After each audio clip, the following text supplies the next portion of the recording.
ಶುಭ ಸಂಜೆ masters, my dear friends, my dear God's. ಇವತ್ತಿನ ಈ ಕಾರ್ಯಕ್ರಮ ಪ್ರಾರಂಭಿಸುವ ಮುಂಚೆ ಪ್ರಿಯತಮ ಕುಲಾದ ಬ್ರಹ್ಮರ್ಷಿ ಪತ್ರಿಜಿಯವರಿಗೂ ಮತ್ತು ಪ್ರಿಯತಮ ಗ್ರ್ಯಾಂಡ್ ಮಾಸ್ಟರ್ ಮಾತಾರ್ ಬಾಬಾಜಿಯವರಿಗೂ ಪ್ರತ್ಯೇಕ ಹೃತ್ಪೂರ್ವಕ ಧನ್ಯವಾದ. ಓಕೆ ಮಾಸ್ಟರ್ಸ್, ಸೊ ಇಷ್ಟುವರೆಗೂ ಅದ್ಭುತವಾದ ಧ್ಯಾನ ಮಾಡಿದೀವಿ. ಇವತ್ತು ಲಾಸ್ಟ್ ವೀಕ್ ನಾವು ನಿಸರ್ಗದತ್ ಮಹಾರಾಜ್ ಅವ್ರ ಬಗ್ಗೆ ತಿಳ್ಕೊಂಡಿದೀವಿ. ಸೊ ಅವರಿಂದ ಸ್ವಲ್ಪ ಪ್ರಶ್ನೋತ್ತರಗಳು ನಾವು ತಿಳ್ಕೊಂಡಕ್ಕೆ ಪ್ರಯತ್ನ ಮಾಡ್ತೀವಿ. ಇಲ್ಲಿ ಪ್ರಧಾನವಾಗಿ ಏನಂತಂದ್ರೆ, ನಿಸರ್ಗದತ್ ಮಹಾರಾಜ್ ಮತ್ತು ರಮಣ ಮಹರ್ಷಿ ಮತ್ತು ಇತ್ತೀಚಿನ ಸಮಯದಲ್ಲಿ ಅನೇಕ ಭೌತಿಕ ಶಾಸ್ತ್ರ ಅಂದ್ರೆ ಭೌತಿಕ ವಿಜ್ಞಾನಿಗಳು ಅವರು ಸಹ ಹೇಳೋದು ಆ ಒಂದು ಕಾನ್ಸಿಯಸ್ನೆಸ್ ಅಂತಂದ್ರೆ ಪ್ರಜ್ಞಾ ಅಂತ ಹೇಳ್ತೀವಿ ನಾವು. ಪ್ರಜ್ಞಾ, ಕನ್ನಡದಲ್ಲಿ ಪ್ರಜ್ಞಾ ಅಂತ ಹೇಳ್ತೀವಿ. ಅದನ್ನೇ ನಾವು ಒಂದು ರೀತಿಯಲ್ಲಿ ಇಂಗ್ಲಿಷಲ್ಲಿ ಅವೇರ್ನೆಸ್ ಅಂತಾನು ಬಳಸ್ತೀವಿ. ಬಟ್ ಆ ಪ್ರಜ್ಞಾ ಅಂತ ಹೇಳ್ಬೋದು, ಆ ಚೈತನ್ಯ ಅಂತ ಹೇಳ್ಬೋದು. ಅದರಿಂದ ಉತ್ಪನ್ನ ಆಗುವಂಥದ್ದು ಶಕ್ತಿ, ಮತ್ತೆ ಅದರಿಂದನೇ ಉತ್ಪನ್ನ ಆಗುವಂಥದ್ದು ಮೈಂಡ್. ನೋಡಿದ್ರ? ಸೊ ಪ್ರಜ್ಞಾ ಹೇಗಿರ್ತದಂದ್ರೆ ಅದನ್ನು ವಿವರಣ ಹೇಳಕ್ಕೆ ಸಾಧ್ಯವಿಲ್ಲ. ಯಾರಾದ್ರೂ ಪ್ರಜ್ಞೆ ಬಗ್ಗೆ ಮಾತಾಡ್ತೀರ ಅಂದ್ರೆ ಅದು ಪದಗಳು ಸಾಕಾಗಲ್ಲ. ಅದು ವಿವರಣಕ್ಕೂ ಸಾಧ್ಯವಾಗಲ್ಲಂಥದ್ದು, ಹಿಡಿಯಕ್ಕೆ ಸಾಧ್ಯವಾಗಲ್ಲಂಥದ್ದು, ತಿಳಿಯಕ್ಕೆ ಸಾಧ್ಯವಾಗಲ್ಲಂಥದ್ದು. ಇನ್ನು ಏನು ಸಾಧ್ಯವಾಗತ್ತಂದ್ರೆ ಅದು ಅದನ್ನ ಹಾಗೆ ಅಕ್ಸೆಪ್ಟ್ ಮಾಡೋದಂತೆ ಅಷ್ಟೇ. ಅದೇ ಪ್ರಜ್ಞಾ ಅಂತಂದ್ರೆ. ಪ್ರಜ್ಞಾನಂ ಬ್ರಹ್ಮ ಅಂತ ಕರಿತೀವಿ ನಾವು. ಆತ್ಮವೇ ಬ್ರಹ್ಮಂ ಅಂತ ಕರಿತೀವಿ. ನೋಡಿದ್ರ? ಆ ಬ್ರಹ್ಮಾಂಡಂ ಅಂತ ಏನ್ ಅನ್ಕೊಂಡಿದ್ವು, ಆ ಬ್ರಹ್ಮ ಅಂತ ಅನ್ಕೊಂಡಿದ್ವು, ಅದನ್ನು ಪ್ರಜ್ಞವೇ. ಅದೇನು ಸಪರೇಟ್ ಅಲ್ಲ. ನಾವು ಸಪರೇಟು ಮತ್ತೆ ಈ ಬ್ರಹ್ಮಾಂಡ ಸಪರೇಟು ಅನ್ನೋದು ಎಲ್ಲಿ ಇಲ್ಲ. ಮ್ಯಾಕ್ಸ್ವೆಲ್ ಅಂತ ಆ ಸೈಂಟಿಸ್ಟ್, ಅವರು ಭೌತಿಕ ಒಂದು ಭೌತಿಕ ತಜ್ಞರು, ಶಾಸ್ತ್ರವೇತ್ತ ಅಂತ ಹೇಳ್ಬೋದು, ಶಾಸ್ತ್ರಜ್ಞರು. ಅವರು 1900 ಅಂತಂದ್ರೆ 1900s, ಅದು 20th ಸೆಂಚುರಿ ಅಲ್ವಾ? 20th ಸೆಂಚುರಿಯಲ್ಲಿ ಅವಾಗ್ಲೇ ಅವ್ರು ಆಕ್ಚುಲಿ ಒಂದು ಸೈಂಟಿಸ್ಟೇ ಆಗಿರ್ಬೋದು, ಆದ್ರೆ ಒಂದು ಮಹಾನ್ ತತ್ವವೇತ್ವಗೂ ಆಗುದವರು. ತತ್ವವೇತ್ವ ಆಗಿದ್ದಾರೆ ಆ ಟೈಮಲ್ಲೇ. ಅದಕ್ಕೆ ಎಲ್ಲಾ ಸೈಂಟಿಸ್ಟ್ಗಳು ಒಂದು ರೀತಿಯಲ್ಲಿ ಆಲೋಚನೆ ಮಾಡ್ತಾ ಇದ್ರೆ, ಎಲ್ಲಾ ಸೈಂಟಿಸ್ಟ್ಗಳು ಏನ್ ಹೇಳ್ತಾ ಇದ್ದಾರೆ ಅಂದ್ರೆ, ಪದಾರ್ಥ ಮುಂದೆ ಉತ್ಪನ್ನ ಆಗತ್ತೆ, ಪದಾರ್ಥ ಫಸ್ಟು, ಅದರಿಂದ ಬರುವಂಥದ್ದೇ ಕಾನ್ಸಿಯಸ್ನೆಸ್ಸು ಅಂತ ಹೇಳ್ತಾ ಇದ್ರು. ಫಸ್ಟು ಪದಾರ್ಥ, ತದನಂತರ ಬರೋದೇ ಅದು ಕಾನ್ಸಿಯಸ್ನೆಸ್ಸು ಅಂತ ಹೇಳ್ತಾ ಇದ್ರು. ಅದರಿಂದ ಅಂದ್ರೆ ವಾಟ್ ಎವರ್ ನೆಕ್ಸ್ಟ್ ಏನೇನು ಅದರಿಂದ ಉತ್ಪನ್ನ ಆಗುತ್ತೋ ಎಲ್ಲಾನು ಫಸ್ಟ್ ಪದಾರ್ಥವು ತಯಾರಾಗಿರ್ತದೆ, ಪದಾರ್ಥದಿಂದ ಎಲ್ಲ ತಯಾರಾಗ್ತದೆ ಅಂತ ಅವರು. ಆದ್ರೆ ಇವರು ಸ್ವಲ್ಪ ಅಪೋಸಿಟ್ ಅಲ್ಲಿ ಹೋದ್ರು. ಆದ್ರೆ ಆ ಸಮಯವೇ ಈ ಕ್ವಾಂಟಮ್ ಮೆಕ್ಯಾನಿಕ್ಸ್ ಅಂತ, ಕ್ವಾಂಟಮ್ ಫಿಸಿಕ್ಸ್ಗೆ ಒಂದು ಜನ್ಮ ಕೊಡ್ತು. ಅಲ್ಲಿ ಹುಟ್ಟಿರೋದೇ ಈ ಕ್ವಾಂಟಮ್ ಫಿಸಿಕ್ಸ್. ಅರ್ಥ ಆಯ್ತಾ? ಅವ್ರು ಏನ್ ಯೋಚನೆ ಮಾಡಿದೆ ಅಂದ್ರೆ, ಅವ್ರು ಹೇಳ್ತಾ ಇರೋದಂದ್ರೆ, ಯಾವುದೇ ಈ ಪದಾರ್ಥಕ್ಕೂ ಇಡೀ ಈ ಜಗತ್ತಾಗ್ಬೋದು, ಈ ಜಗತ್ತಲ್ಲಿರುವಂತ ಏನೇ ಪದಾರ್ಥ ಇರಲಿ, ಅದಕ್ಕಿನ್ನ ಮುಂಚೆ ಪೂರ್ವ ಸ್ಥಿತಿಯಲ್ಲಿ ಇರುವಂತದೇ ಆ ಕಾನ್ಸಿಯಸ್ನೆಸ್ಸು. ಓಕೆ, ಅಲ್ಲಿ ಆ ಕಾನ್ಸಿಯಸ್ನೆಸ್, ಆ ಪ್ರಜ್ಞೆ ಅನ್ನೋದು ಒಂದು ಶಾಶ್ವತವಾಗಿ ಅನಂತವಾಗಿರುವಂಥದ್ದು. ಅದರಿಂದ ಎಲ್ಲ ಉತ್ಪನ್ನ ಆಗ್ತಾ ಬರ್ತದೆ. ಅರ್ಥ ಆಯ್ತಾ? ಅಂದ್ರೆ ಇಡೀ ನಾವು ನೋಡ್ತಾ ಇರೋಂಥ ಇಡೀ ಜಗತ್ತು, ನಾವು ಅದರಲ್ಲಿ ಜಗತ್ತಲ್ಲಿ ಭಾಗನೇ ಅಲ್ವಾ? ಎಲ್ಲ ಸಸ್ಯಗಳು, ಜಂತುಗಳು, whatever, mineral kingdom, plant kingdom ಅಂದ್ರೆ ವೃಕ್ಷ ಜಾತಿ, ಜಂತು ಜಾತಿ, ಪಕ್ಷಿ ಜಾತಿ, ಮಾನವ ಜಾತಿ, ಎಲ್ಲ ಇದೆಲ್ಲಾನು ಆ ಪ್ರಜ್ಞೆದಿಂದ ಉತ್ಪನ್ನ ಆಗಿರುವಂಥದ್ದೇ ಅಂತ ನಾವು ಆ ರೀತಿಯಲ್ಲಿ ಆ ಮ್ಯಾಕ್ಸ್ವೆಲ್ ಸೈಂಟಿಸ್ಟ್ ಸ್ಟಾರ್ಟ್ ಮಾಡಿದರು. ಅದು ಅವಾಗ ಸ್ವಲ್ಪ ವಿಚಿತ್ರ ಅನ್ನಿಸ್ತು ಎಲ್ಲರಿಗೂ. ಪ್ರಜ್ಞೆ ಏನಿದೆ, ಏನ್ ಪ್ರಜ್ಞೆ ಇದೆ, ಕಾನ್ಸಿಯಸ್ನೆಸ್ ಅಂದ್ರೆ ಏನಿದೆ, ಏನಿಲ್ವಲ್ಲ ಅಂತ. ಏನು ಇಲ್ಲ, ಇರೋದು ನಮ್ ಕಣ್ಣು ಕಾಣಿಸ್ತಾ ಇರುತ್ತ ಆ ಪದಾರ್ಥವೇ ಸತ್ಯ ಅಲ್ವಾ, ಅದೇ ನಿಜ, ಅದಕ್ಕಿಂತ ಏನು ವಾಸ್ತವ ಇದೆ ಅಂತ ಎಲ್ಲರಿಗೂ ಡೌಟ್ ಬರ್ತಾ ಇತ್ತು. ಆ ಸಮಯದಲ್ಲೇ ಈ ಕ್ವಾಂಟಮ್ ಫಿಸಿಕ್ಸ್ ಮುಖಾಂತರ, ಆಯ್ತಾ, ಅಲ್ಲಿಗೂ ನಾ 1897, ಓಕೆ, 1897 ಆ ಸಮಯದಲ್ಲೇ ಎಲೆಕ್ಟ್ರಾನ್ ಅನ್ನು ಕಂಡುಹಿಡಿದರು ಜೆ ಥಾಮ್ಸನ್. ಅವ್ರು ಕಂಡುಹಿಡಿದಕ್ಕೂ ಅವ್ರು ಏನ್ ಹೇಳ್ತಾ ಇದ್ರು ಅಂದ್ರೆ, ಇದೊಂದು ಸಣ್ಣ ಒಂದು ಪಾರ್ಟಿಕಲ್ಲು, ಒಂದು ಬಿಂದು ಅಂತ ಆತರ ಹೇಳ್ತಾ ಇದ್ರು ಅವ್ರು. ಒಂದು ಕಣ ಅಂತ ಹೇಳ್ತಾ ಇದ್ರು ಅವ್ರು. ಆ ರೀತಿಯಲ್ಲಿ ಹೇಳಿ ಅದನ್ನು ನೋಡಿರೋರು ಯಾರಿಲ್ಲ. ಫಸ್ಟ್ ಆಫ್ ಆಲ್ ಎಲೆಕ್ಟ್ರಾನ್ ಆವಾಗ ನೋಡಿರೋರು ಯಾರಿಲ್ಲ, ಇವಾಗಲೂ ನೋಡಿರೋರು ಯಾರಿಲ್ಲ. ಆದ್ರೆ ಅದರಿಂದ ಎಲ್ಲಾ ಕೆಲಸಗಳು ಆಗ್ತಾ ಇರ್ತದೆ ನೋಡಿ, ಅದು ಪ್ರಧಾನವಾಗಿರುವಂಥದ್ದು. ಅದು ನೋಡಕ್ ಹೋದ್ರೆ ಅವಾಗ ಅವರು ಬಿಂದು ಅಂತ ಹೇಳಿದಕ್ಕೂ ಅವ್ರಿಗೂ ನೊಬೆಲ್ ಪ್ರೈಸ್ ಸಿಕ್ತು. ಮತ್ತೆ ಸ್ವಲ್ಪ ವರ್ಷಗಳಾದ್ಮೇಲೆ ನೋಡಿ, ಅಂದ್ರೆ ಆ ಸೈನ್ಸ್ ಅಲ್ಲಿ ಅಷ್ಟು ಬದಲಾವಣೆ ಬರ್ತಾ ಬರ್ತಾ ಅವರ ಮಗ ಜೂನಿಯರ್ ಥಾಮ್ಸನ್ ಅಂತ ಹೇಳ್ಬೋದು, ಅವರು ಏನ್ ಹೇಳಿದ್ರಂದ್ರೆ, ಇದು ಇಲ್ಲ, ಇದೊಂದು ಬಿಂದು ಅಲ್ಲ, ಒಂದು ಪಾರ್ಟಿಕಲ್ ಅಲ್ಲ, ಇದೊಂದು ತರಂಗ ಅಂತ ಹೇಳಿದ್ದಾರೆ, ವೇವ್ಸ್ ಅಂತ ಹೇಳಿದ್ದಾರೆ. ಅವ್ರಿಗೂ ಒಂದು ನೊಬೆಲ್ ಪ್ರೈಸ್ ಸಿಕ್ತು. ಅರ್ಥ ಆಯ್ತಾ? ಅಂದ್ರೆ ಮೊದಲನೇದು ಹೋಯ್ತು, ನೆಕ್ಸ್ಟ್ ಇನ್ನೊಂದು ಬಂತು, ಇದಕ್ಕೂ ಒಂದು ನೊಬೆಲ್ ಪ್ರೈಸ್ ಕೊಟ್ರು. ಈ ರೀತಿಯಲ್ಲಿ ಹೋಗ್ತಾ ಹೋಗ್ತಾ ಈ ನೆಕ್ಸ್ಟ್ ಮ್ಯಾಕ್ಸ್ವೆಲ್, ಈ ಸೈಂಟಿಸ್ಟ್ ಬಂದರು ಅಲ್ವಾ. ಸೊ ಇವರೆಲ್ಲ ಏನು ಇನ್ನೂ ರಿಸರ್ಚ್ ಮಾಡುವಾಗ, ಸೊ ಇದು ಇನ್ನೂ ಮುಂದುವರಿಸ್ತಾ ಇರುವಾಗ ಮ್ಯಾಕ್ಸ್ವೆಲ್ ಅಂತ ಸೈಂಟಿಸ್ಟ್ಗೂ ಯಾವ ರೀತಿಯಲ್ಲಿ ಅವರು ಡಬಲ್ ಸ್ಲಿಟ್ ಎಕ್ಸ್ಪೆರಿಮೆಂಟ್ ಅಂತ ಒಂದು ಮಾಡ್ತಾರೆ. ಮಾಡುವಾಗ ಅವ್ರಿಗೆ ವಿಚಿತ್ರವಾದ ವಿಷಯ ಅಲ್ಲಿ ಕಂಡಿಡ್ತು. ಅಲ್ಲಿ ಏನಾಗಿದೆ ಅಂದ್ರೆ, ಇದೇ ಎಲೆಕ್ಟ್ರಾನು ಒಂದು ಸರಿ ಪಾರ್ಟಿಕಲ್ ಬಿಂದು ರೂಪದಲ್ಲಿದೆ, ಇನ್ನೊಂದು ಸರಿ ಒಂದು ತರಂಗ ರೂಪದಲ್ಲಿ ಅದು ಬದಲಾವಣೆ ಆಗ್ತಾ ಇದೆ ಅಂತ ಹೇಳಿದ್ದಾರೆ. ನೋಡಿ, ಇದು ಹೇಗಾಗ್ತಾ ಇದೆ? ಇದು ಡ್ಯುಯಲ್ ನೇಚರ್, ಅಂದ್ರೆ ಸೊ ಒಂಥರ ದ್ವೈತ ಅಂತ ಹೇಳ್ತೀರಲ್ಲ, ದ್ವೈತ, ಆ ಆ ದ್ವೈತದ ಲಕ್ಷಣಗಳು ಇದು ಹೊಂದಿದೆ ಹೇಗೆ ಅಂತ ಅದು ಪ್ರಯತ್ನ ಮಾಡಕ್ಕೆ, ಅದೇ ಡಬಲ್ ಸ್ಲಿಟ್ ಎಕ್ಸ್ಪೆರಿಮೆಂಟ್ ಅಂತ ಒಂದು ಮಾಡ್ತಾರೆ. ಅವಾಗ ಗೊತ್ತಾಗತ್ತೆ.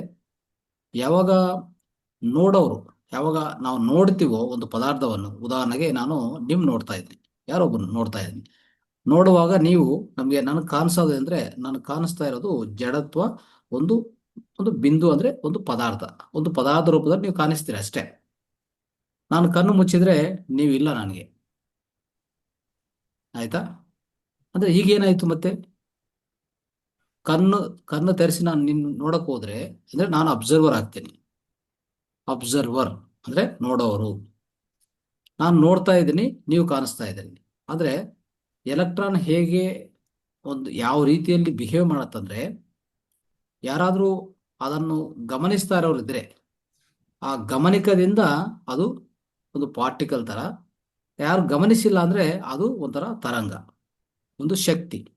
ನೋಡಿದ್ರ, ಎರಡೂ ಆಗಿದೆ, ಅದೇ ಎರಡು ಆಗಿದೆ, ನೋಡ್ಕೊಳ್ಳಿ. ಸೊ ಈ ರೀತಿಯಲ್ಲಿ ಆಗಿ ಏನಾಗಿದೆ ಅಂದ್ರೆ, ಇಡೀ ಜಗತ್ತು ಇದೇ ರೀತಿಯಲ್ಲಿ ನಡೀತಾ ಇದೆ.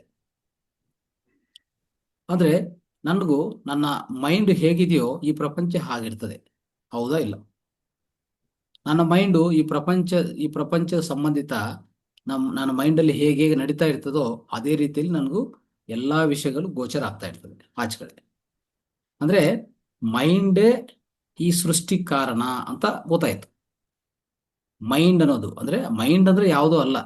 ಮೈಂಡ್ ಅಂದ್ರೆ ನಾವು ಅನ್ಕೊಂಡಿದ್ದ ಪ್ರಕಾರ ಯಾವುದು, ಎಲ್ಲ ಕಲೆಕ್ಷನ್ ಆಫ್ ಥಾಟ್ಸ್, ಅಂದ್ರೆ ಅನೇಕ ಯೋಚನೆಗಳ ಸಮೂಹ ಮೈಂಡ್ ಅಂತ ಹೇಳ್ತಾ ಇರ್ತಲ್ಲ, ಅದು ಬೇರೆ ಮೈಂಡ್, ಅದು ಫಿಸಿಕಲ್ ಮೈಂಡ್. ಅದು ಬಿಟ್ಬಿಡಿ, ಸ್ವಲ್ಪ ಹೊತ್ತು ಅದು ಬಿಟ್ಬಿಡಿ. ಇಲ್ಲಿ ಮೈಂಡು ಅಂತಂದ್ರೆ ಆ ಪ್ರಜ್ಞಾ ಅಂತ ನಾನು ಇಷ್ಟವರೆಗೆ ಹೇಳ್ತಾ ಇದ್ದಲ್ಲ, ಯಾವಾಗ ನೀವು ಪ್ರಜ್ಞಾಪೂರ್ವಕವಾಗಿ ಒಂದನ್ನು ಗಮನಿಸೋದು ಶುರು ಮಾಡ್ತಿರೋ, ಅದು ಅದು ಸೃಷ್ಟಿ ಹಾಗೆ ಆಗ್ತದೆ. ಅಂದ್ರೆ ಸೃಷ್ಟಿ ಆಗೋದು ಹೇಗೆ ಅಂತಂದ್ರೆ ನಿಮ್ಮ ಮೈಂಡ್ ಇಂದನೇ. ಅಂದ್ರೆ ಅದು ಹೇಳ್ತಾರಲ್ಲ, ಯಥಾ ದೃಷ್ಟಿ ತಥಾ ಸೃಷ್ಟಿ.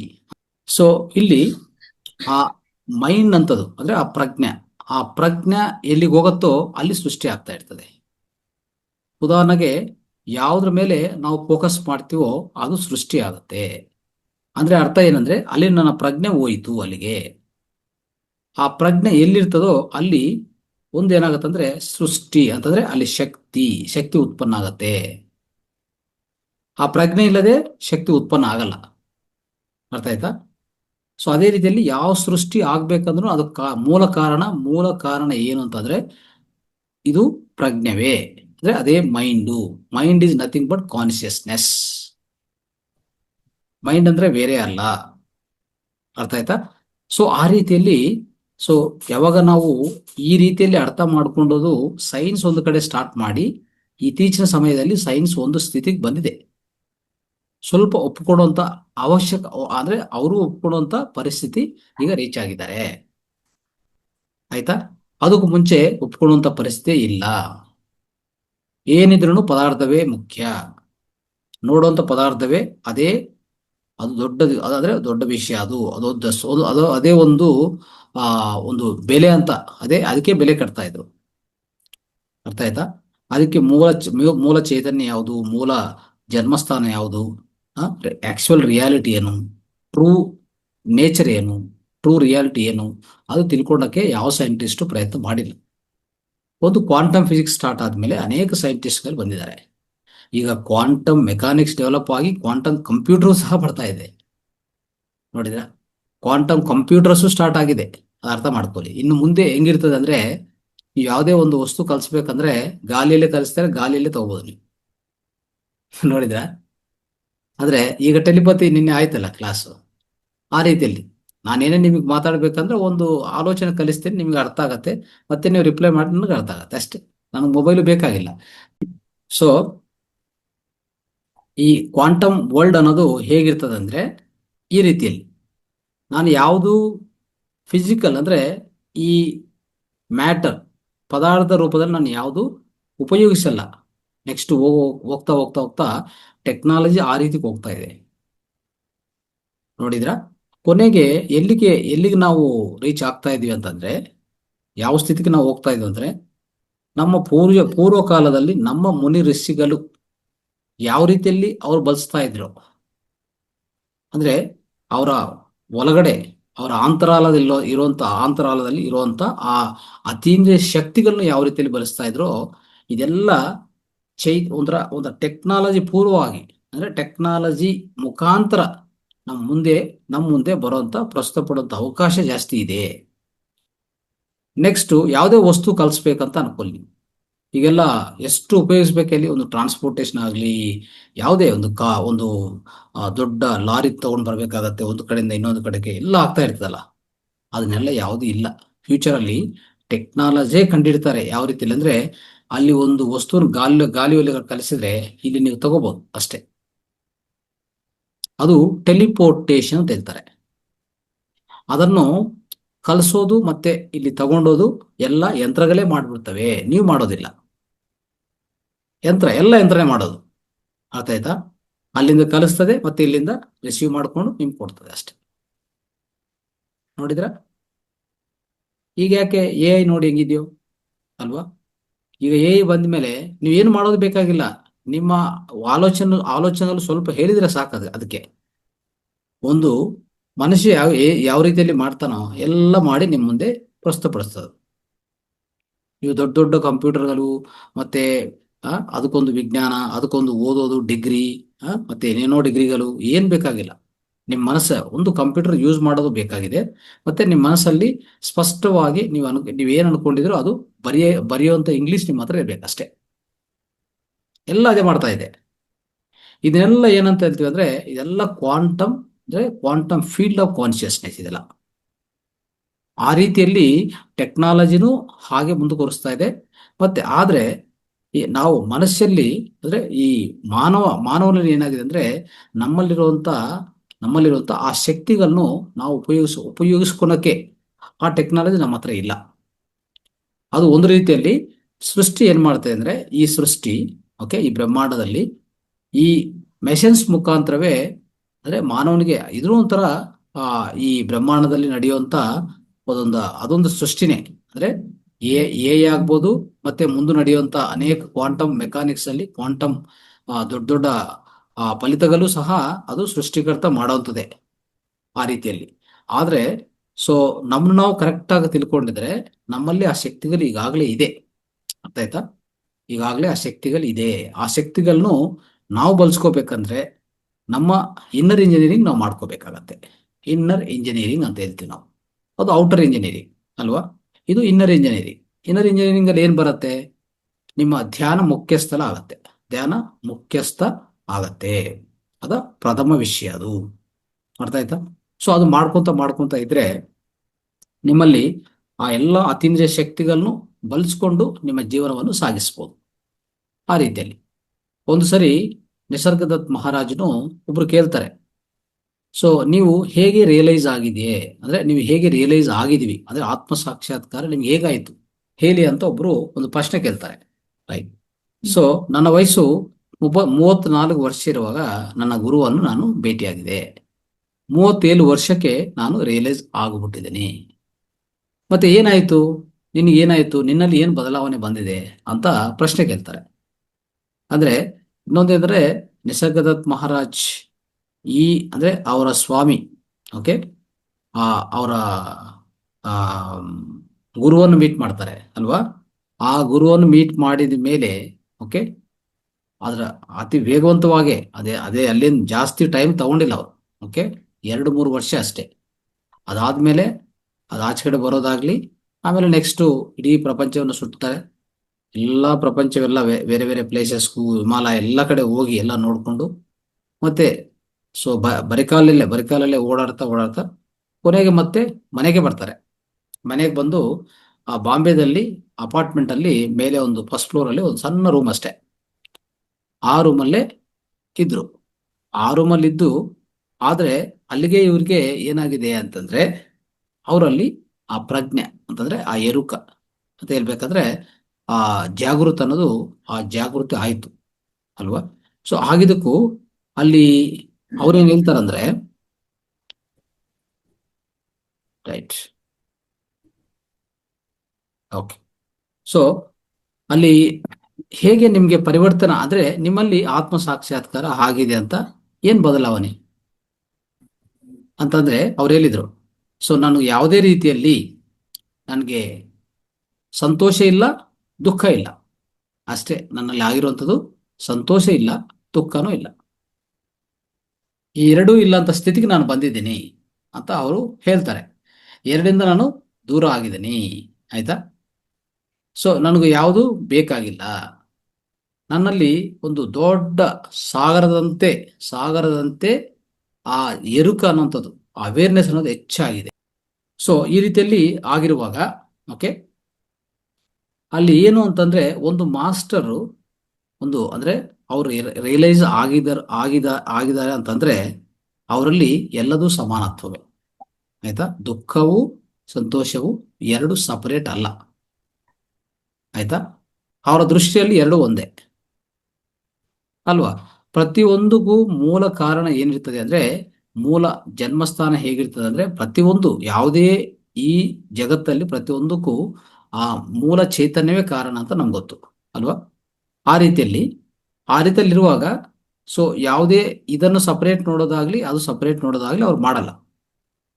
ಅದಕ್ಕೆ ಆತ್ಮ ಸಾಕ್ಷಾತ್ಕಾರ ಹೊಂದಿರುವಂತ ಪ್ರತಿ ವ್ಯಕ್ತಿಯೂ ಅದೇ ರೀತಿಯಲ್ಲಿ ಇರ್ತಾರೆ.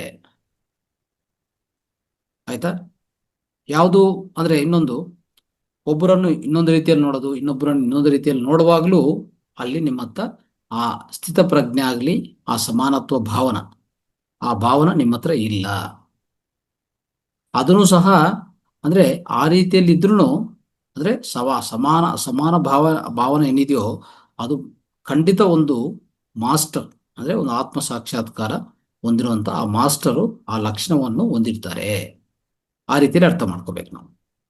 ಅದಕ್ಕೆ ಇಲ್ಲೇನಾಗತ್ತಂದ್ರೆ ಇಲ್ಲಿ ಒಂದು ರೀತಿಯಲ್ಲಿ ನೋಡಿದ್ರೆ ಪ್ರತಿಯೊಂದಕ್ಕೂ ಅಂದ್ರೆ ಇಡೀ ಜಗತ್ತು ಕಾರಣ ಆ ಮೂಲ ಚೈತನ್ಯವೇ ಅಲ್ವಾ? ಈಗ ಉದಾಹರಣೆಗೆ ನಾವು ಗೋಲ್ಡ್ ಅನ್ನೋದು ಅಂದ್ರೆ ಈ ಆರ್ನಮೆಂಟ್ಸ್ ನೋಡ್ತೀವಿ. ವಿಧ ಆರ್ನಮೆಂಟ್ಸ್ ನಮಗೆ ಲಭ್ಯವಾಗ್ತದೆ ಶಾಪ್ಗೆ ಹೋದ್ರೆ. ಬಟ್ ಪ್ರತಿಯೊಂದನ್ನು ತಯಾರು ಮಾಡಿರುವಂಥದ್ದು ಆ ಬೇಸಿಕ್ ಮೆಟೀರಿಯಲ್ ಏನಿರ್ತದೆ, ಗೋಲ್ಡ್ ಮಾತ್ರ ಇರ್ತದೆ. ಆದರೆ ಅದ ರೂಪ ಬೇರೆ, ರೂಪ ಆ ಶೇಪ್ ಚೇಂಜ್ ಆಗಿರ್ತದೆ ಅಷ್ಟೇ. ಆ ಶೇಪ್ ಚೇಂಜ್ ಆಗಿದೆ ಬಿಟ್ರೆ ಅದಕ್ಕೆ ಹಿಂದೆ ಇರುವಂತ ಆ ಬೇಸಿಕ್ ರಾ ಮೆಟೀರಿಯಲ್ ಬಂದ್ಬಿಟ್ಟು ಅದು ಆ ಚಿನ್ನ ಆಗಿರ್ತದೆ, ಆ ಬಂಗಾರ ಆಗಿರ್ತದೆ ಅಷ್ಟೇ. ಅದೇ ರೀತಿಯಲ್ಲಿ ಇಡೀ ಪ್ರಪಂಚದಲ್ಲಿ ಎಷ್ಟೋ ವಿಧಗಳ ಸೃಷ್ಟಿ ಆಗಿದ್ರು ಅದಕ್ಕೆ ಮೂಲ ಚೈತನ್ಯವೇ ಕಾರಣ. ಅದು ಮಾತ್ರ, ಅದರಲ್ಲಿ ಯಾವುದೇ ಬದಲಾವಣೆ ಇಲ್ಲ. ಅದು ಒಂದೇ, ಆಯ್ತಾ? ಅದು ಒಂದೇ, ಅದೇ ಶಾಶ್ವತವಾಗಿರುವಂಥದ್ದು. ಅದಕ್ಕೆ ನಮ್ಮಲ್ಲಿ ನಾವು ಆ ರೀತಿಯಲ್ಲಿ ನಮ್ಮನ್ನು ನಾವು ಸ್ವೀಯ ವಿಚಾರಣೆ ಮಾಡ್ಕೊಂತ ಹೋದ್ರೆ, ಲಾಸ್ಟ್ ಕ್ಲಾಸಲ್ಲಿ ನಾವು ಮಾತಾಡಿದ್ವಿ, ತುಂಬಾ ವಿವರವಾಗಿ ಮಾತಾಡಿದ್ವಿ. ಸೊ ಆ ಸ್ವೀಯ ವಿಚಾರ ಮಾಡ್ತಾ ಮಾಡ್ತಾ ಮಾಡ್ತಾ ಹೋದ್ರೆ, ಇಲ್ಲಿ ಒಳಗಡೆ ಒಳಗಡೆ ನನ್ನ ಒಳಗಡೆ ನಾನು ಪ್ರಯಾಣ ಮಾಡ್ತಾ ಹೋದ್ರೆ ನನಗೂ ಏನು ಕಾಣಿಸಲ್ಲ, ಏನು ಇಲ್ಲ. ಇರುವಂಥದ್ದು ಆ ಸಾಕ್ಷಿ ಭಾವ ಸ್ಥಿತಿ, ಅದೇ ಅದೇ ನಿಜವಾದ ನಾವು ಯಾವುದೇ ರೀತಿಯಲ್ಲಿ ಈ ಮನಸ್ಸು, ಈ ದೇಹ, ಈ ಮನಸ್ಸು, ಈ ಬುದ್ಧಿ, ಇನ್ನೊಂದು ಈ ಜ್ಞಾನ ಯಾವುದು ನಾವಲ್ಲ. ನೆನ್ಪಿಟ್ಕೊಳ್ಳಿ. ಈ ಮೈಂಡು ಅಷ್ಟೇ. ಈ ಮೈಂಡು ಪ್ರಪಂಚವನ್ನು ಸಂಪರ್ಕ ಮಾಡಕ್ ಮಾತ್ರ ಉಪಯೋಗ ಆಗತ್ತೆ. ಮೈಂಡ್ ಇಟ್ಕೊಂಡು ಮೋಕ್ಷ ಹೊಂದೋದು. ಸೊ ಮೈಂಡ್ ಅಂದ್ರೆ ಈಗ ನಮ್ಗಿರುವಂತ ಆ ಚೇತನ ಮನಸ್ಸು ಏನಿದೆಯೋ, ಇದನ್ನು ಉಪಯೋಗಿಸ್ಕೊಂಡು ನಾವು ಮೋಕ್ಷ ಹೊಂದ್ತೀವಿ ಅಂತಂದ್ರೆ ಅದನ್ನು ಹಾಗೆ ಇಟ್ಕೊಂಡು ಮೋಕ್ಷ ಹೊಂದಕ್ಕೆ ಸಾಧ್ಯವಿಲ್ಲ. ಅದನ್ನು ಖಂಡಿತ ನಾವೇನ್ ಮಾಡ್ಬೇಕಂದ್ರೆ ಅದನ್ನು ಶೂನ್ಯಗೊಳಿಸ್ಬೇಕಾಗತ್ತೆ, ಅದನ್ನು ದಾಟಿ ಮುಂದಕ್ಕೆ ಹೋಗ್ಬೇಕಾಗತ್ತೆ, ಅಲ್ವಾ? ಸೊ ಆ ಸ್ಥಿತಿ ನಮ್ದಲ್ಲ. ದೇಹ ಸ್ಥಿತಿ ಅಂತೂ ನಮ್ದು ಅಲ್ವೇ ಅಲ್ಲ, ಅಲ್ವಾ? ದೇಹ ಸ್ಥಿತಿ ಅಂದ್ರೆ ಈ ಪಂಚಭೂತಗಳಿಂದ ತಯಾರಾಗ್ತದೆ, ಪಂಚಭೂತಗಳಿಗೆ ವಾಪಸ್ ಹೋಗ್ತದೆ. ಅದು ಏನೇ ಮಾಡಿದ್ರು ಅದು ಉಳಿಸೋಕೆ ಸಾಧ್ಯವಿಲ್ಲ. ಇದು ನಾವು ಇದೊಂಥರ ಆ ಈ ಜಗನ್ ಅಂದ್ರೆ ಈ ಜಗತ್ತಲ್ಲಿರುವಂತ ಸತ್ಯ ಅದು, ಅಲ್ವಾ? ಆ ರೀತಿಯಲ್ಲಿ ಆ ಪರ್ಟಿಕ್ಯುಲರ್ ಅಂದ್ರೆ ಈ ದೇಹ ಯಾವ ರೀತಿಯಲ್ಲಿ ಒಂದು ಸಮಯಕ್ಕೆ ಅದು ಕನ್ವರ್ಗ್ ಆಗುತ್ತೋ, ಮೈಂಡು ಸಹ ಕನ್ವರ್ಗ್ ಆಗ್ಬೇಕು. ಆಯ್ತಾ? ಮೈಂಡ್ ಅನ್ನು ಉಪಯೋಗಿಸಿಕೊಂಡು ಬಾಹ್ಯ ಪ್ರಪಂಚವನ್ನು ಸಂಪರ್ಕ ಹೊಂದಬಹುದು. ನಮಗೂ ಈ ದೇಹಕ್ಕೆ ಬೇಕಾಗಿರುವಂಥದ್ದು ನಾವು ಫುಲ್ಫಿಲ್ ಮಾಡ್ಕೋಬಹುದು ಅಷ್ಟೇ. ಅಷ್ಟು ಬಿಟ್ರೆ ಬಟ್ ನಿಮ್ಮ ಆತ್ಮಕ್ಕೆ, ಆ ಆತ್ಮ ಚೈತನ್ಯ ಅಂತ ಏನಿದೆಯೋ, ಆ ಅರಿವು ಏನಿದೆಯೋ, ಅದಕ್ಕೂ ಇದಕ್ಕೂ ಸಂಬಂಧನೇ ಇಲ್ಲ. ಅದಕ್ಕೆ ಮೈಂಡ್ ಅನ್ನು ಶೂನ್ಯ ಮಾಡಬೇಕು ಅಂತಾನೆ ಹೇಳ್ತಾರೆ. ಪ್ರತಿಯೊಂದು ಪ್ರತಿಯೊಂದು ಅಂದ್ರೆ ಗ್ರಂಥಗಳಾಗ್ಲಿ, ಭಗವದ್ಗೀತೆ ಆಗ್ಲಿ, ಉಪನಿಷತ್ ಆಗ್ಲಿ, ವೇದಗಳಾಗ್ಲಿ, ಪ್ರತಿಯೊಂದು ಹೇಳೋದೇನಂತಂದ್ರೆ ನಿರ್ವಿಷ ಮನಃ, ಅಂದ್ರೆ ಮನಸ್ಸನ್ನು ನಿರ್ವಿಷ ಮಾಡಲೇಬೇಕಾಗತ್ತೆ. ಅವಾಗ ಅದು ತಪ್ಪೋಯ್ತು, ಅದು ಪಕ್ಕೋಯ್ತು. ಅದು ಪಕ್ಕೋದ್ಮೇಲೆ ಮತ್ತೆ ದೇಹನೂ ಪಕ್ಕಿಟ್ರೆ ಇನ್ನು ಮಿಕ್ಕೋದೇನು? ಆ ಮಿಕ್ಕೋದೆ ಅಂದ್ರೆ ಏನಿದೆ ಅಲ್ಲಿ ಅಂತಂದ್ರೆ ಏನೂ ಇಲ್ಲ, ಜಸ್ಟ್ ಅರಿವು ಅಷ್ಟೇ. ಅಂದ್ರೆ ಒಂಥರ ಅವೇರ್ನೆಸ್ ಇದೆ ಅಷ್ಟೇ, ಇನ್ನೇನಿಲ್ಲ ಅಲ್ಲಿ. ಏನಿರಕ್ಕೂ ಸಾಧ್ಯವಿಲ್ಲ. ಅದನ್ನು ಏನಾಗತ್ತಂದ್ರೆ ಒಂದು ರೀತಿಯಲ್ಲಿ ಭಗವದ್ಗೀತೆಯಲ್ಲಿ ಎಲ್ಲ ಕಡೆ ಹೇಳ್ತಾನೆ ಇರ್ತೀವಿ, ಅಂದ್ರೆ ಆತ್ಮ ಆತ್ಮ ಅಂತಾನೆ ಪದ ಉಪಯೋಗಿಸ್ತಾನೆ ಇರ್ತಾರೆ. ಸೊ ಅದನ್ನು ನಿರ್ವಚನ ಮಾಡೋಕ್ ಸಾಧ್ಯವಿಲ್ಲ, ಅದು ಏನು ಅಂತ ಹೇಳಕ್ಕೂ ಸಾಧ್ಯವಿಲ್ಲ. ಅದನ್ನು ಅನುಭವಿಸೋದು ಬಿಟ್ರೆ ಇನ್ನೇನಿಲ್ಲ, ಅಲ್ವಾ? ಸೊ ನಾವೆಲ್ಲರೂ ನಾನೀಗ ಜೀವಂತವಾಗಿದ್ದೀನಿ ಅಂತಂದ್ರೆ ನನ್ನಲ್ಲಿ ಆ ಶಾಶ್ವತ ವಸ್ತು ಒಂದು ಏನೋ ಇದೆ, ಅದಕ್ಕೆ ನಾನು ಇದ್ದೀನಿ ಇಲ್ಲಿ, ಅಲ್ವಾ? ಒಂದು ರೂಪ, ಒಂದು ವೇಷ ಯಾವುದೇ ಇರಲಿ, ಓಕೆ, ಒಂದು ರೂಪ ಇದೆ ಇದಕ್ಕೆ, ಒಂದು ಶಬ್ದ ಬರ್ತಾ ಇದೆ, ಎಷ್ಟೋ ವಿಷಯಗಳು ಅಂದ್ರೆ. ಸೊ ಈಗ ನಾವು ನಿದ್ದೆ ಮಾಡಿದಂತ ಇಟ್ಕೊಳ್ಳಿ, ಫಾರ್ ಎಕ್ಸಾಂಪಲ್ ನಿದ್ದೆ ಒಳಗಡೆ ಅಂದ್ರೆ ಡೀಪ್ ಸ್ಲೀಪ್ ಹೋಗಿದಂತ ಇಟ್ಕೊಳ್ಳಿ. ಅಲ್ಲಿ ಯಾವುದು ಈ ದೇಹ ಇಲ್ಲ, ಮನಸ್ಸಿಲ್ಲ, ಸ್ಥಳ ಅಂದ್ರೆ ಟೈಮ್ ಅಂಡ್ ಸ್ಪೇಸ್ ಯಾವುದಿಲ್ಲ ಅಲ್ಲಿ ನಮಗೆ. ಬರೀ ಅಂದ್ರೆ ಆ ಒಂದು ಎರಕ ಸ್ಥಿತಿ ಏನೋ ಇದೆ ಅಲ್ಲಿ ಹೊರಗಡೆ. ಒಂದು ಒಂದು ಆ ಸಾಕ್ಷಿ ಸ್ಥಿತಿ ಒಂದು ಇದೆ, ಅದು ಖಂಡಿತ ಅದು ಅನುಭವಕ್ಕೆ ಸಿಗತ್ತೆ. ಯಾವುದೇ ಅದು ಒಂದು ರೀತಿಯಲ್ಲಿ ಮೆಜರ್ ಮಾಡೋಕ್ಕೂ ಆಗಲ್ಲ, ಅಳತೆ ಮಾಡೋಕ್ಕೂ ಆಗಲ್ಲ. ಆದ್ರೂ ಅಲ್ಲಿ ನಡೀತಾ ಇದೆ. ಆದ್ರೂ ಅಲ್ಲಿ ನಿದ್ದೆದಲ್ಲಿ ಸಹ ನಾವು ಜಾಗೃತಿಯಾಗಿದ್ದೀವಿ. ಆ ಜಾಗೃತಿಯಾಗಿರುವಂಥದ್ದೇ ಅದೇ ನನ್ನ ಈ ನಿಜ ತತ್ವ, ನನ್ನ ರೂಪ, ನನ್ನ ನಿಜ ರೂಪ ಅಂತ ಹೇಳ್ಬೋದು, ಇಲ್ಲಾಂದ್ರೆ ನನ್ನ ನಿಜ ಸ್ಥಿತಿ ಅಂತ ಹೇಳ್ಬೋದು ಅಷ್ಟೇ. ಇನ್ನು ಹೇಳಿದ್ರೆ ಈಗ ಸಾವು ಅಂತ ಪ್ರತಿ ವ್ಯಕ್ತಿಗೆ ಅಂದ್ರೆ ಪ್ರತಿ ಜೀವಿಗೆ, ಪ್ರತಿ ವಸ್ತುವಿಗೆ, ಪ್ರತಿಯೊಂದಕ್ಕೂ ಸಾವಿದೆ ಅಲ್ವಾ. ಒಂದು ರೀತಿಯಲ್ಲಿ ಈ ದೇಹಕ್ಕೆ ಸಾವು ಅಂದ್ರೆ ದೇಹಕ್ಕೆ ಸಾವು ಬಂದ್ರೆ ದೇಹದಲ್ಲಿ ಪ್ರತಿಯೊಂದು ಅಂಗಾಂಗ ಅವಯವ ಎಲ್ಲ ಸ್ಟಾಪ್ ಆಗ್ತಾ ಹೋಗ್ತದೆ ಅಲ್ವಾ. ಅದ್ರ ಒಳಗಡೆ ಇರುವಂತ ಜೀವಶಕ್ತಿ ಅಂತಂದ್ರೆ ಅಷ್ಟುವರೆಗೂ ಏನಿತ್ತಂದ್ರೆ ಅಷ್ಟುವರೆಗೂ ಇಡೀ ಈ ಚೈತನ್ಯ ಇತ್ತು ಅಲ್ವಾ. ಚೈತನ್ಯ ನಮ್ಮಲ್ಲಿತ್ತು. ದೇಹ ಸತ್ತೋದ ಮೇಲೆ ಚೈತನ್ಯ ಇಲ್ಲ ಇರಲ್ಲ ಅಂದ್ರೆ ಚೈತನ್ಯ ಅಲ್ಲಿ ಇರ್ತದೆ. ನಾವು ಅನ್ಕೊಂತೀವಿ ಅಷ್ಟೇ ಚೈತನ್ಯ ಹೋಗಿದೆ, ಚೈತನ್ಯ ಹೋಗಿದೆ, ಆ ರೀತಿಯಲ್ಲೆಲ್ಲ. ಈ ಏನಾಗತ್ತಂದ್ರೆ ಶ್ವಾಸ ಅಂತ ಇದೆಯಲ್ಲ, ಆ ಶ್ವಾಸ ಕಟ್ಟಾಗತ್ತೆ. ಯಾಕಂದ್ರೆ ಈ ಬ್ರಹ್ಮಾಂಡದಲ್ಲಿ ಅಂದ್ರೆ ಸಾವು ಅನುಭವಿಸಿರುವಂತ ಪ್ರತಿ ಕಣ ಅದನ್ನೂ ಸಹ ಚೈತನ್ಯದಲ್ಲಿ ಭಾಗನೆ. ಅದೇನ್ ಸಪರೇಟಾ ಹೇಳಿ ನೋಡೋಣ. ಈ ಪಂಚಭೂತಗಳಿದೆ, ಪಂಚಭೂತಗಳು ಜಡತ್ವ ಇದೆ, ಅದಕ್ಕೆ ಮಾತ್ರವೇ ಅದ್ರ ಒಳಗಡೆ ಚೈತನ್ಯ ಇಲ್ಲ ಅಂತನ. ಪ್ರತಿ ಒಂದು ಕಣದಲ್ಲಿ, ಈ ಬ್ರಹ್ಮಾಂಡದಲ್ಲಿ ಪ್ರತಿ ಕಣದಲ್ಲಿ ಸಹ ಆ ಚೈತನ್ಯ ಹರಿತಾನೆ ಇರ್ತದೆ. ಅರ್ಥ ಆಯ್ತಾ. ಸೊ ಆದ್ರೆ ಪ್ರಾಣವಾಯು ಯಾವಾಗ ಕಟ್ಟಾಗಿರ್ತದೋ, ಪ್ರಾಣವಾಯು ಯಾವಾಗ ಕಟ್ಟಾಗಿರ್ತದೋ ಅಲ್ಲಿಂದ ಏನಾಗತ್ತಂದ್ರೆ ಈ ಇರುವಂತ ಈ ದೇಹ ಅದರ ತನ್ನ ರೂಪವನ್ನು ಕಲ್ಕೊಂತದೆ ಅಷ್ಟೇ. ಯಾಕಂದ್ರೆ ಪ್ರಾಣವಾಯು ಒಂಥರ ಫ್ಯೂಯಲ್ ತರ ಅದು. ನಾವೇನ್ ಹೇಳ್ತೀವಿ ಅಂದ್ರೆ ಗಾಡಿಗೆ ಫ್ಯೂಲ್ ಹಾಕ್ತಿವಲ್ಲ, ಆ ರೀತಿಯಲ್ಲಿ ಎಷ್ಟೇ ಗಾಡಿ ಸುಂದರವಾಗಿದ್ರೆ ಏನ್ ಇಟ್ಕೊಂತೀರಾ, ಏನ್ ಮಾಡ್ತೀರಾ, ನಿಮ್ಮ ಬಹುಶಃ ನಿಮ್ಮ ಯಾವುದೋ ಬೇಸ್ಮೆಂಟ್ ಅಲ್ಲೋ ಎಲ್ಲೋ ಒಂದ್ ಕಡೆ ಅಂದ್ರೆ ನಿಮ್ಮ ಮನೆ ಮುಂದೆ ಇಟ್ಕೊಂತೀರಾ, ಸ್ಟ್ಯಾಂಡ್ ಮಾಡಿ ಇಟ್ಕೊಂಡಿದ್ದೀರಾ, ಅದರಿಂದ ಏನು ಯೂಸ್. ಅದೇ ರೀತಿಯಲ್ಲಿ ನಮ್ಮ ದೇಹ ಅಷ್ಟೇ. ದೇಹನು ಈ ಶ್ವಾಸ ಒಳಗಡೆ ಹೋಗೋ ಅವಕಾಶ ಇಲ್ಲ ಅಂತಂದ್ರೆ ಆ ಫ್ಯೂಯಲ್ ನಾವು ಕೊಡುವಂತ ಅವಕಾಶ ಇಲ್ಲ. ದೇಹ ಎಷ್ಟು ಎಷ್ಟು ದಿವಸ ಬೇಕಂದ್ರೆ ನೀವು ಹಾಗೆ ಇಟ್ಕೋಬಹುದು, ಆದ್ರೆ ಕೆಲಸ ಮಾಡಲ್ಲ. ಅದಕ್ಕೆ ಬೇಕಾಗಿರೋದು ಈ ಪ್ರಾಣವಾಯು ಒಳಗಡೆ ಹೋಗಬೇಕು. ಅರ್ಥ ಆಯ್ತಾ. ಸೊ ಆ ರೀತಿಯಲ್ಲಿ ಚೈತನ್ಯ ಅನ್ನುವಂಥದ್ದು, ಚೈತನ್ಯ ನಾವ್ ಹೇಳ್ತೀವಲ್ಲ ಪ್ರಾಣ ಒಟ್ಟೋಯ್ತು ಅಂತ ಹೇಳ್ತಾ ಇರ್ತೀವಿ. ಅಂದ್ರೆ ಅಲ್ಲಿ ಏನಾಗುತ್ತಂದ್ರೆ ಈ ಪ್ರಾಣಶಕ್ತಿ, ಆ ಪ್ರಾಣಶಕ್ತಿ ಅನ್ನೋದು ವಾಯುವಿಂದ ಬರ್ತಾ ಇದೆ, ಪ್ರಾಣವಾಯುವಿಂದ ಬರ್ತಾ ಇದೆ. ಮತ್ತೆ ವಿಶ್ವಶಕ್ತಿ ಅನ್ನೋದು ಆ ಬ್ರಹ್ಮಾಂಡದಿಂದ ಬರುವಂತಹ ವಿಶ್ವಶಕ್ತಿ. ಆ ವಿಶ್ವಶಕ್ತಿ ನಮ್ಮಲ್ಲಿ ತುಂಬಿರ್ತದೆ. ಬಟ್ ಯಾವಾಗ ನಾವು ಈ ಪ್ರಾಣಶಕ್ತಿ ಕಟ್ ಆಗುತ್ತೋ ಈ ನಮ್ಮಲ್ಲಿರುವಂತ ವಿಶ್ವಶಕ್ತಿ ಸಹ ವಿಶ್ವದಲ್ಲಿ ಹರಿತಾ ಇರ್ತದೆ ಅಷ್ಟೇ. ಇಲ್ಲಿರುವಂತ ಆ ಪಂಚಭೂತಗಳು ಸೊ ನಿಧಾನವಾಗಿ ಅದೊಂಥರ ಡಿಸಿಂಟಿಗ್ರೇಟ್ ಆಗಿ ಆ ಎಲ್ಲ ಪಂಚಭೂತಗಳಲ್ಲಿ ಮಿಲಿತವಾಗತ್ತೆ ಅಷ್ಟೇ.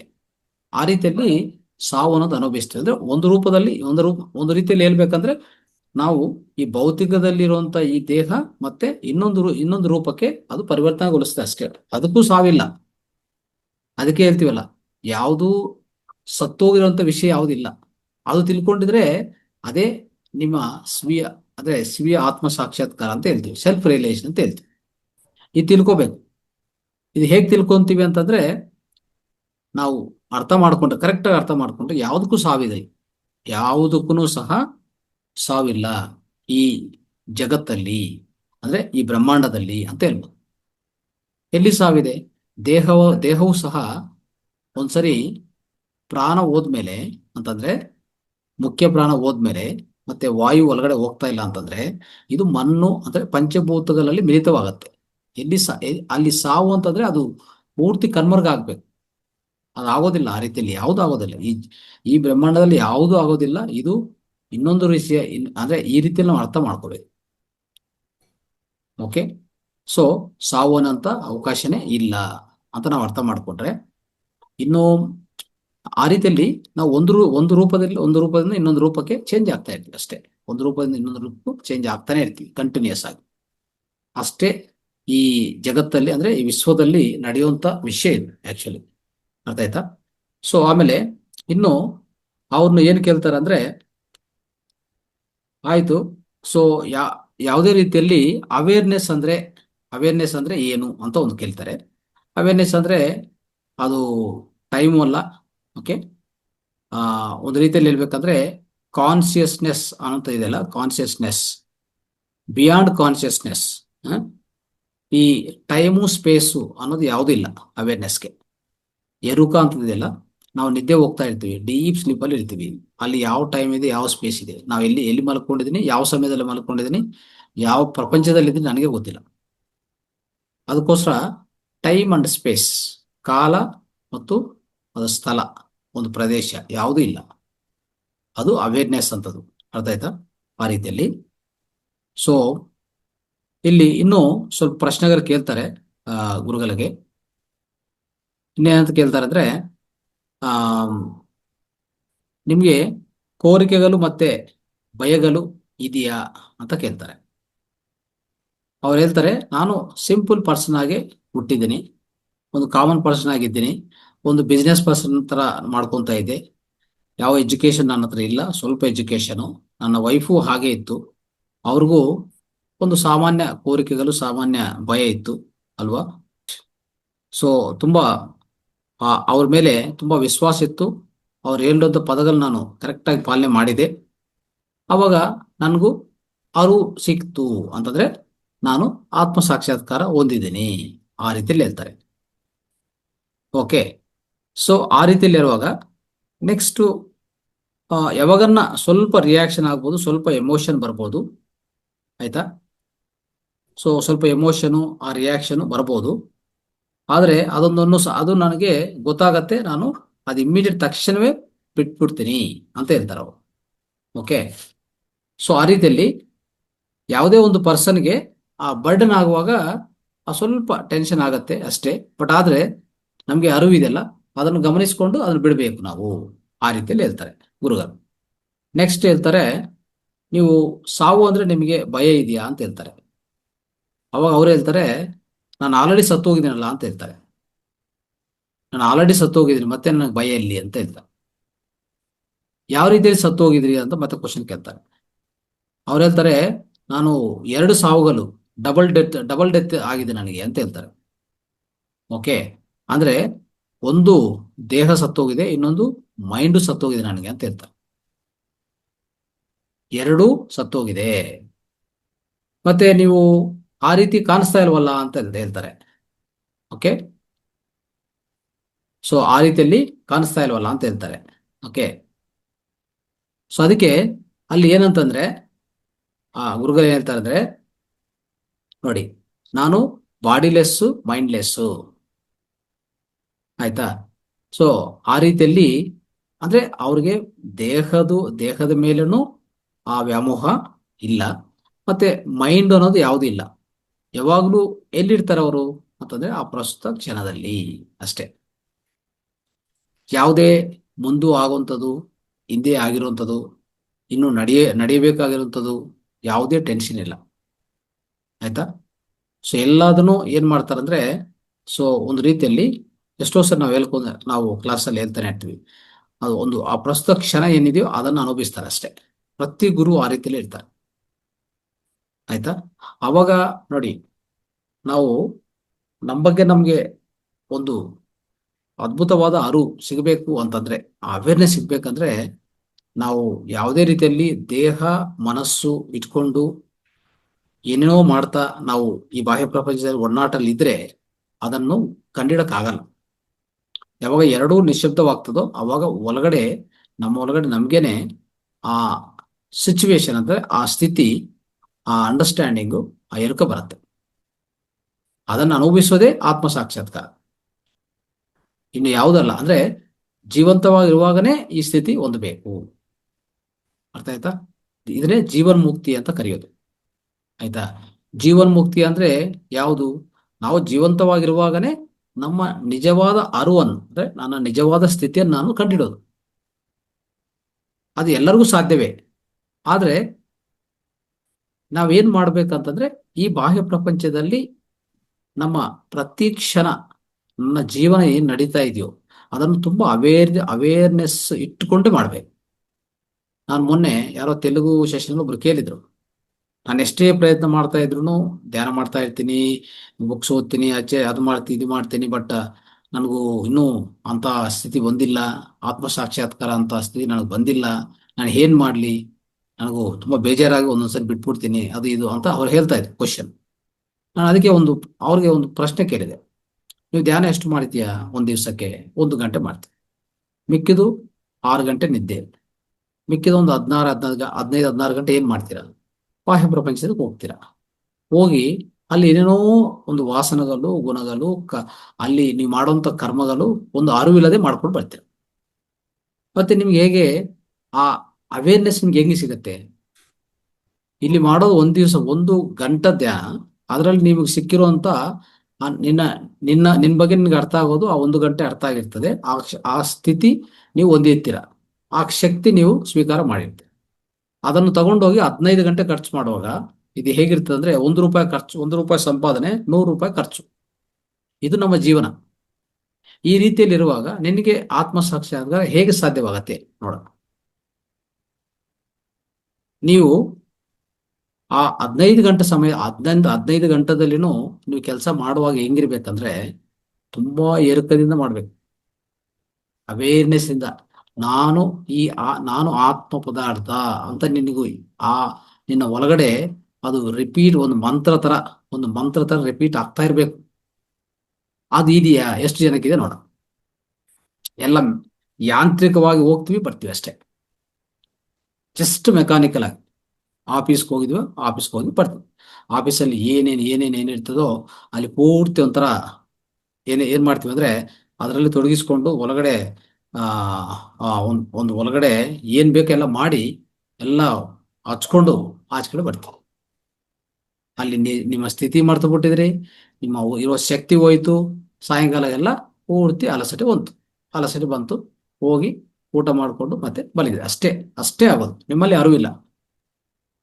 ಈ ರೀತಿ ಆಗುವಾಗ, ಈ ರೀತಿ ಯಾವ ಗುರು ಈ ರೀತಿಯಲ್ಲಿ ಇರಲ್ಲ.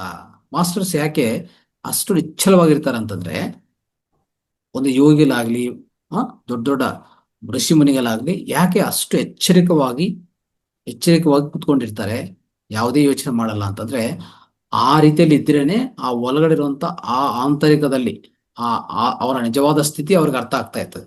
ಅವ್ರು ಅನುಭವಿಸ್ತಾ ಇರ್ತಾರೆ. ಅದರಲ್ಲಿ ಅವರು ನಿತ್ಯ ಆನಂದ ಸಚ್ಚಿದಾನಂದವಾಗಿ ಬಲಿತಾ ಇರ್ತಾರೆ ಅಂತ ಒಂದು ರೀತಿಯಲ್ಲಿ ಜೀವನ ಮಾಡ್ತಾ ಇರ್ತಾರೆ. ಅದು ನಮ್ಮಲ್ಲಿ ಅದು ಕೊರತೆ ಆಗಿದೆ, ಲೋಪ ಆಗಿದೆ ಅಂತ ನಾನು ಅವ್ರಿಗೆ ಹೇಳಿದೆ. ಅವಾಗ ಅವ್ರಿಗೆ ಅರ್ಥ ಆಗಿದೆ ಕರೆಕ್ಟ್ ಆಗಿ. ಯಾಕೆ ನನಗೆ ಆ ಸ್ಥಿತಿ ಬರ್ತಾ ಇಲ್ಲ ಅಂತಂದ್ರೆ, ನಿನ್ಗೆ ಬರಲ್ಲ ಆ ಸ್ಥಿತಿ. ಯಾಕೆ ಬರ್ತದೆ? ನೀವು ಧ್ಯಾನ 1 ಗಂಟೆ ಮಾಡೋದು, 15 ಗಂಟೆ ಕೆಡಿಸೋದು. ಯಾವ್ದು ದೊಡ್ಡದು? 15 ಗಂಟೆ ಹೆಚ್ಚಿದೆಯಾ, 1 ಗಂಟೆ ಹೆಚ್ಚಿದೆಯಾ? ಇಲ್ಲಿ ನೋಡೋಣ. ಇಡೀ ಜನ್ಮಾಂತರ ಮಾಡಿದ್ರು ಬರಲ್ಲ. ಮತ್ತೆ ಇದಕ್ಕೇನು ಉತ್ತರ?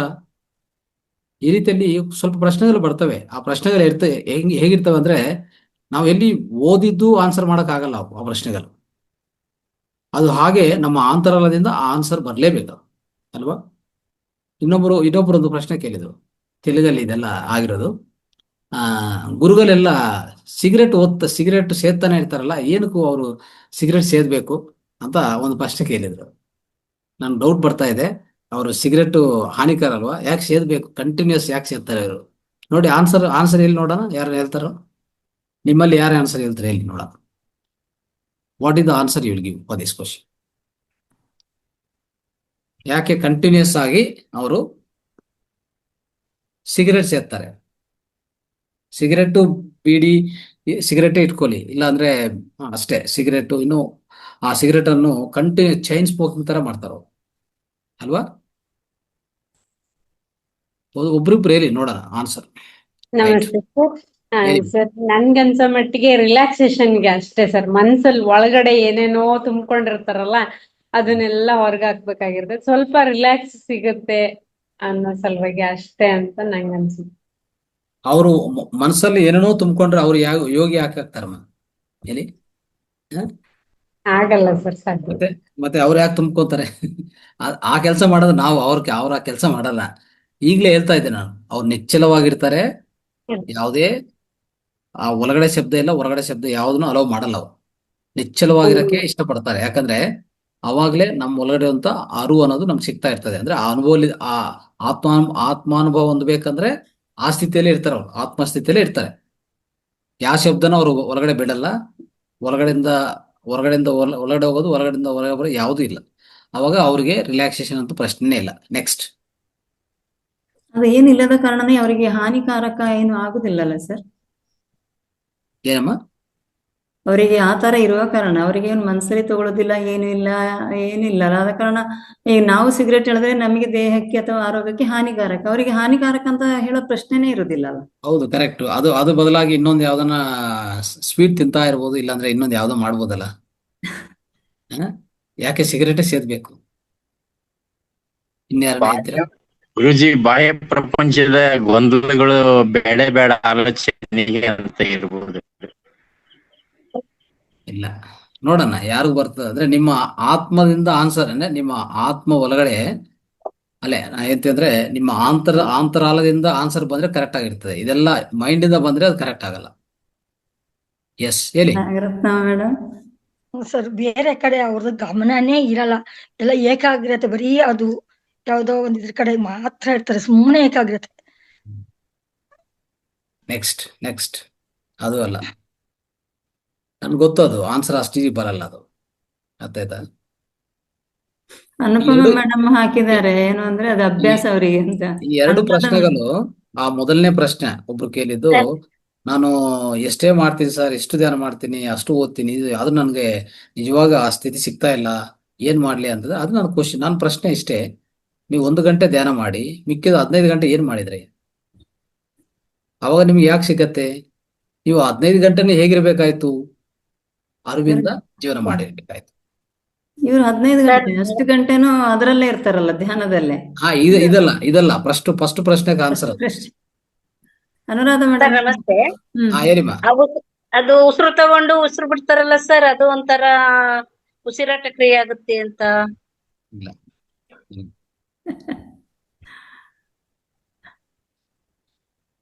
ಆಯ್ತು, ಓಕೆ, ಡನ್. ಸೊ ಈಗ ಇಲ್ಲಿ ಏನಂತಂದ್ರೆ ನೋಡಿ, ಆ ಫಸ್ಟ್ ಪ್ರಶ್ನೆಗೆ ಆನ್ಸರ್ ಕರೆಕ್ಟ್ ಆಗಿ ಅರ್ಥ ಆಯ್ತಾ ಎಲ್ಲರಿಗೂ? ಸೊ ಆಯ್ತು. 1 ಗಂಟೆ ಧ್ಯಾನ ಮಾಡಿದ್ರೆ ಸಾಕಾಗೋದಿಲ್ಲ. ನಾನು ಇಲ್ಲಂತ ಒಂದು ವಿಡಿಯೋನು ಕರೆಕ್ಟ್ ಆಗಿ, ನೀವು ಪವರ್ ಆಫ್ ವಿಟ್ನೆಸ್ಸಿಂಗ್ ಅಂತ ವಿಡಿಯೋನು ಎಲ್ಲರೂ ನೋಡಿ, ಮತ್ತೊಂದ್ಸರಿ ಅದು ವೀಕ್ಷಣೆ ಮಾಡಿ. ಆ ವಿಡಿಯೋನು ಪ್ರತಿಯೊಬ್ಬರು ಆ ವಿಡಿಯೋನ ವಾಚ್ ಮಾಡಲೇಬೇಕು. ಮತ್ತೆ ಆಯ್ತಾ? ಹೇಗೆ ನಾವು ಜೀವನ ಮಾಡಬೇಕು ಪ್ರತಿ ಸೆಕೆಂಡ್, ಅಂದ್ರೆ ನಾನು ನಡ್ಕೊಂಡು ಹೋಗ್ತಾ ಇದ್ರು ಧ್ಯಾನನೆ, ಮಾತಾಡ್ತಾ ಇದ್ರು ಧ್ಯಾನನೆ, ನೋಡ್ತಾ ಇದ್ರು ಧ್ಯಾನನೆ. ಆ ರೀತಿಯಲ್ಲಿ ಇರುವಂತ ಸ್ಥಿತಿಗೆ ನಾವು ಹೋಗಿದ್ರೇನೆ ನಿಜವಾದ ನನ್ನ ಸ್ಥಿತಿ ನಾನು ಅನುಭವಿಸಕ್ಕೆ ಸಾಧ್ಯವಿದೆ, ನನಗೆ ಆತ್ಮ ಸಾಕ್ಷಾತ್ಕಾರ ಹೊಂದುವಂತ ಅವಕಾಶನೂ ಇದೆ. ಇಲ್ಲ ಅಂದ್ರೆ ನನ್ನ ಇಡೀ ಜೀವನ ಪರ್ಯಂತ ದಿನ 1 ಗಂಟೆ 2 ಗಂಟೆ ಧ್ಯಾನ ಮಾಡಿದ್ರು ಏನೂ ಆಗೋದಿಲ್ಲ, ಯಾವುದು ನಿಮ್ಮಲ್ಲಿ ಬದಲಾವಣೆ ನಿಮ್ಗೆ ಕಾಣಿಸೋದಿಲ್ಲ. ಆಯ್ತಾ? ಒಂದು ಕಡೆ ರೋಗಲಾಗ್ಲಿ, ಇನ್ನೊಂದು ಕಡೆ ಸೊ ಒಳಗಡೆಯಿಂದ ಆನಂದ ಸಿಗೋದಾಗ್ಲಿ ಯಾವುದು ಸಾಧ್ಯವಿಲ್ಲ. ಅದಕ್ಕೆ ಅರಿವಿಂದ ಜೀವನ ಮಾಡುವಂಥದ್ದೇ, ದಟ್ಸ್ ಕಾಲ್ಡ್ ಮೈಂಡ್ಫುಲ್ ಲಿವಿಂಗ್. ಆಯ್ತಾ? ಮೈಂಡ್ಫುಲ್ನೆಸ್ ಅಂತ ನಾವು ಇದಕ್ಕೆ ಮುಂಚೆ ಹೇಳಿದೀವಿ. ಅದು ಇಲ್ಲದೆ ನಾನು 1 ಗಂಟೆ 2 ಗಂಟೆ ಧ್ಯಾನ ಮಾಡ್ತೀನಿ, ನನಗೂ ಆತ್ಮ ಸಾಕ್ಷಾತ್ಕಾರ ಆಗ್ತಾ ಇಲ್ಲ, ಆ ಸ್ಥಿತಿ ನನಗೆ ಸಿಗಲ್ಲ ಅದು. ಆಯ್ತಾ?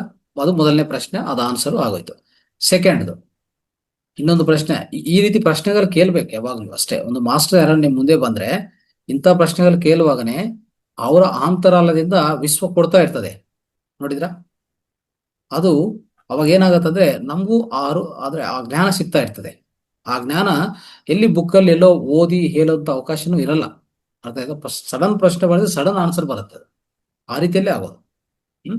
ಸೊ ಇದಕ್ಕೆ ಉತ್ತರ ಏನಂತಂದ್ರೆ, ನಾನೇನ್ ಹೇಳಿದೆ ಅಂದ್ರೆ, ನನಗೂ ಆ ಕ್ಷಣದಲ್ಲಿ ಬಂದಿರುವಂತ ಆನ್ಸರ್ ಅದು. ಗುರುಗಳು ಹೇಗಿರ್ತಾರಂದ್ರೆ, ಅವರು ನೀವು ಬೇಕಾದ್ರೆ ಅಬ್ಸರ್ವ್ ಮಾಡಿ, ಒಂದು ಆತ್ಮಸ್ಥಿತಿಯಲ್ಲಿರುವಾಗ ಅವರನ್ನು ಬಿಟ್ರೆ ಅವ್ರು ಟ್ರಾನ್ಸ್ಗೆ ಹೋಗ್ಬಿಡ್ತಾರೆ. ಅರ್ಥ ಆಯ್ತಾ? ಅವರನ್ನು ಯಾವುದೇ ಒಂದು ಏಕಾಗಿಯಾಗಿ ಒಂದು ರೂಮಲ್ಲೋ ಇನ್ನೊಂದು ಕಡೆ ಬಿಟ್ರೆ ಅವರು ಇಮ್ಮಿಡಿಯೇಟ್ಲಿ, ಯಾಕಂದ್ರೆ ಆತ್ಮಸ್ಥಿತಿ ಅದು, ದೇಹ ಸಂಬಂಧ ಇಲ್ಲ, ಮೈಂಡು ಇಲ್ಲ, ಇರೋದು ಒಂದು ಆತ್ಮಸ್ಥಿತಿ. ಹಾಗೆ ಅವ್ರನ್ನ ಬಿಟ್ರೆ ಅವ್ರ ಈ ಪ್ರಪಂಚ ಜೊತೆಗೆ ಒಡನಾಟ ಇಡೋಕೆ ಸಾಧ್ಯವೇ ಇಲ್ಲ.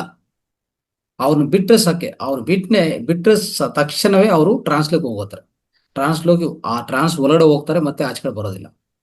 ಅದಕ್ಕೂ ಅವರನ್ನ ಅವರು ಸ್ವಲ್ಪ ಅಂದ್ರೆ ಈ ಬಾಹ್ಯ ಎಚ್ಚರಿಕೆಗೋಸ್ಕರ ಯಾವಾಗ ಸೇದ್ತಾ ಇರ್ತಾರೆ ನೋಡಿ, ಆ ಸೇದ್ತಾ ಇರುವಾಗ ನಿಮ್ಮ ಹತ್ರ ಮಾತಾಡ್ತಾ ಇರ್ತಾರೆ.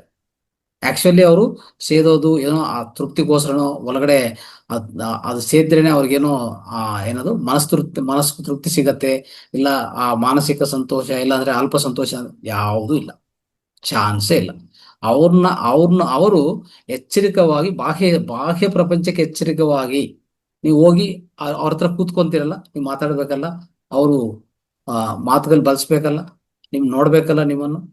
ಅವರು ಹಾಗೆ ಆತ್ಮಸ್ಥಿತಿಯಲ್ಲಿ ಕೂತ್ಕೊಂಡ್ರೆ ನಿಮ್ಮ ಹತ್ರ ಏನ್ ಮಾತಾಡ್ತಾರೆ ಅವರು ಅವಾಗ ಏನ್ ಮಾಡ್ತಾರೆ ಅಂದ್ರೆ ಅವ್ರು ಎಚ್ಚರಿಕೆ ಇಟ್ಕೊಳಕ್ಕೆ ಸೇರ್ತಾನೆ ಇರ್ತಾರೆ, ಒಂದಾದ್ಮೇಲೆ ಇನ್ನೊಂದು ಒಂದಾದ್ಮೇಲೆ. ಅವಾಗ ಸ್ವಲ್ಪ ಆ ಬಿಸಿ ಮುಡ್ತಾ ಇರ್ತದೆ ನೋಡಿ. ಈಗ ಏನಾಗತ್ತಂದ್ರೆ ಒಂಥರ ಅಗ್ನಿ. ಆ ಅಗ್ನಿ ಅನ್ನೋದು ನಿಮ್ಗೆ ಮುಡ್ತಾ ಇರುವಾಗನೇ ಆ ಬಿಸಿ ಆಗ್ತಾ ಇರ್ತಾರೆ. ಆ ಬಿಸಿಯಿಂದನೇ ಅವರು ಸ್ವಲ್ಪ ಎಚ್ಚರಿಕವಾಗಿ ಇರ್ತಾರೆ. ಅದು ತೆಗಿಬಿಟ್ರೆ ಇನ್ನೇನಿಲ್ಲ ಅವ್ರಿಗೆ.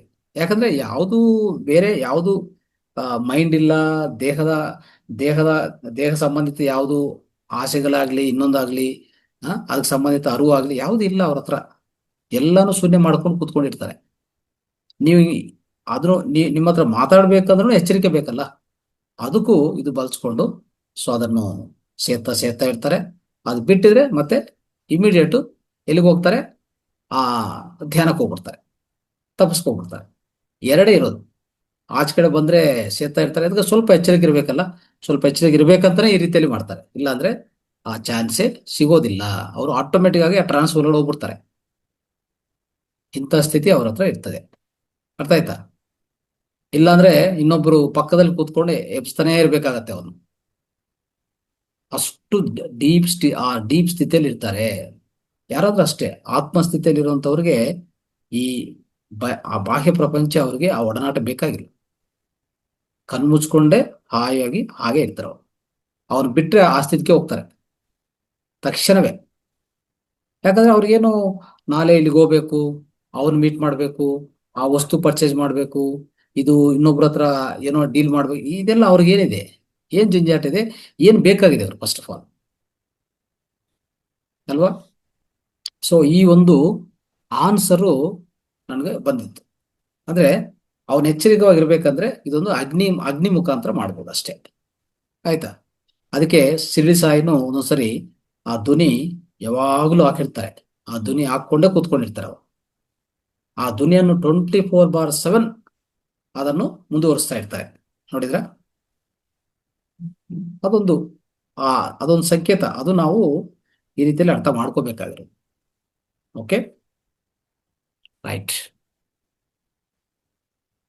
ಸೊ ಓಕೆ ಸ್ನೇಹಿತರೆ, ಸೊ ಇವತ್ತು ಇಷ್ಟವರೆಗೂ ಡಿಸ್ಕಸ್ ಮಾಡಿದ್ವಿ. ಸೊ ಸ್ವಲ್ಪ ವಿಷಯಗಳು ನಾವು ತಿಳ್ಕೊಂಡಿದ್ವಿ. ಗುರುಗಳು ಅಂದ್ರೆ ನಮ್ಮ ನಿಸರ್ಗದತ್ ಮಹಾರಾಜ್ ಅವರ ಜೀವನದಲ್ಲಿ ಸೊ ಯಾವ ರೀತಿಯಲ್ಲಿ ಇದ್ರು, ಸೊ ಅದಕ್ಕೆ ಸಂಬಂಧಿತ ಸ್ವಲ್ಪ ಹೆಚ್ಚು ವಿಷಯಗಳು ನಾವು ಡಿಸ್ಕಸ್ ಮಾಡಿದ್ವಿ. ಓಕೆ, ಸೊ ಈಗ ನಾವು ಇಲ್ಲಿಗೆ ಕಾರ್ಯಕ್ರಮ ಮುಕ್ತಾಯ ಮಾಡೋಣ. ಬಟ್ ನಿಮ್ಗೆ ಏನಾದ್ರು ಪ್ರಶ್ನೆಗಳಿದ್ರೆ ಕೇಳಿ, ಪರವಾಗಿ. ರೈಟ್. ಹಾ ಸರ್, ತುಂಬಾ ಅದ್ಭುತವಾದ ವಿಷಯ ಸರ್. ಯಾಕಂತಂದ್ರೆ ನಾವು ಪ್ರೆಸೆನ್ಸ್ ಅಲ್ಲಿ ಇರ್ಬೇಕು ಅಂತ ಹೇಳ್ತಕ್ಕಂಥ ತುಂಬಾ ಸಲ ತಮ್ಮಿಂದ ನಾವು ತಿಳ್ಕೊಂಡು ಅಥವಾ ಬೇರೆ ಜ್ಞಾನಿಗಳಿಂದ ಸಹ ಜ್ಞಾನ ಹಂಚಿಕೆ ಮಾಡುವಾಗ ತಿಳ್ಕೊಂಡ್ವಿ. ಆದ್ರೆ ಇಲ್ಲಿ ನಾವೆಲ್ಲವನ್ನ ಬಿಟ್ಟು ನಾವು ಈ ದೇಹವೂ ಅಲ್ಲ, ಈ ಮನಸ್ಸು ಅಲ್ಲ, ಸೊ ಹೇಗಿರ್ಬೇಕು, ಹೇಗೆ ಎಲ್ಲವನ್ನ ಸ್ಯಾಕ್ರಿಫೈಸ್ ಮಾಡಿ ಮತ್ತೆ ನಾವು ಏನು ಆಗ್ತಾ ಇದೆ, ಏನ್ ಕಾಣ್ತಾ ಇದೆ ಅಂತ ಹೇಳಿ ತಗೊಂಡು ನಮ್ಮ ಓನ್ಲಿ ಮೈಂಡ್ ಮಾತ್ರ ಕ್ರಿಯೇಟ್ ಮಾಡ್ತಾ ಇರತಕ್ಕಂಥದ್ದು, ಇದು ಎಲ್ಲೂ ಸಹ ಇಲ್ಲ ಅಂತ ಹೇಳತಕ್ಕಂಥದ್ದನ್ನ ಋಷಿಮುನಿಗಳು ಮೊದ್ಲೇ ಯಾವುದೇ ಟೆಕ್ನಾಲಜಿ ಇಲ್ಲದ ಸಮಯದಲ್ಲೇ ಅರ್ಥಕೊಂಡಿದ್ರು. ಬಹಳ ಅದ್ಭುತ. ಜೊತೆಗೆ ನಾವು ಇನ್ನರ್ ಇಂಜಿನಿಯರಿಂಗ್ ಬಹಳ ಹಿಡಿಸ್ತು ಸರ್. ಎಲ್ಲ ಇರೋದು ಪ್ರಾಪಂಚಿಕ ಇಂಜಿನಿಯರಿಂಗ್, ಔಟರ್ ಇಂಜಿನಿಯರಿಂಗ್. ಬಟ್ ನಮ್ಮ ಒಳಗಿನ ಇಂಜಿನಿಯರಿಂಗ್ ಏನಿದೆ, ಇನ್ನರ್ ಇಂಜಿನಿಯರಿಂಗ್, ಅದಿದ್ರೆ ನಾವು ಎಲ್ಲವನ್ನ ಸಹ ಮಾಡ್ಲಿಕ್ಕೆ ಸಾಧ್ಯ. ಜೊತೆಗೆ ಆತ್ಮ ಹೇಳುವಂಥದ್ದು ಸಂತೋಷನೂ ಇಲ್ಲ, ದುಃಖನೂ ಇಲ್ಲ. ಬಹುಶಃ ಇದು ನಾವು ಎಲ್ಲರೂ ಸಹ ಆ ಸ್ಥಿತಿಗೆ ಬರ್ಬೇಕು ಅಂತ ಬಹಳ ಕಷ್ಟ. ಆದ್ರೆ ಅದನ್ನ ಒಂದು ಪ್ರಯತ್ನ ಮಾಡಬಹುದು ನಾವು. ಯಾಕಂದ್ರೆ ತಾವು ಉದಾಹರಣೆಯನ್ನು ಸಹ ಕೊಟ್ರಿ. ಚಿನ್ನ ಒಂದೇ ಇರ್ಬೋದು, ಬಟ್ ಅದರಲ್ಲಿ ಬೇರೆ ಬೇರೆ ಡಿಸೈನ್ ಅನ್ನ ಮಾಡಿ ನಾವು ಆಭರಣವನ್ನ ಹಾಕೊಳ್ಳತಕ್ಕಂಥದ್ದು ಎಲ್ಲ ಒಂದೇ ಒಂದು ಮೆಟಲ್, ಚಿನ್ನ ಅಂತ ಹೇಳತಕ್ಕಂಥದ್ದು.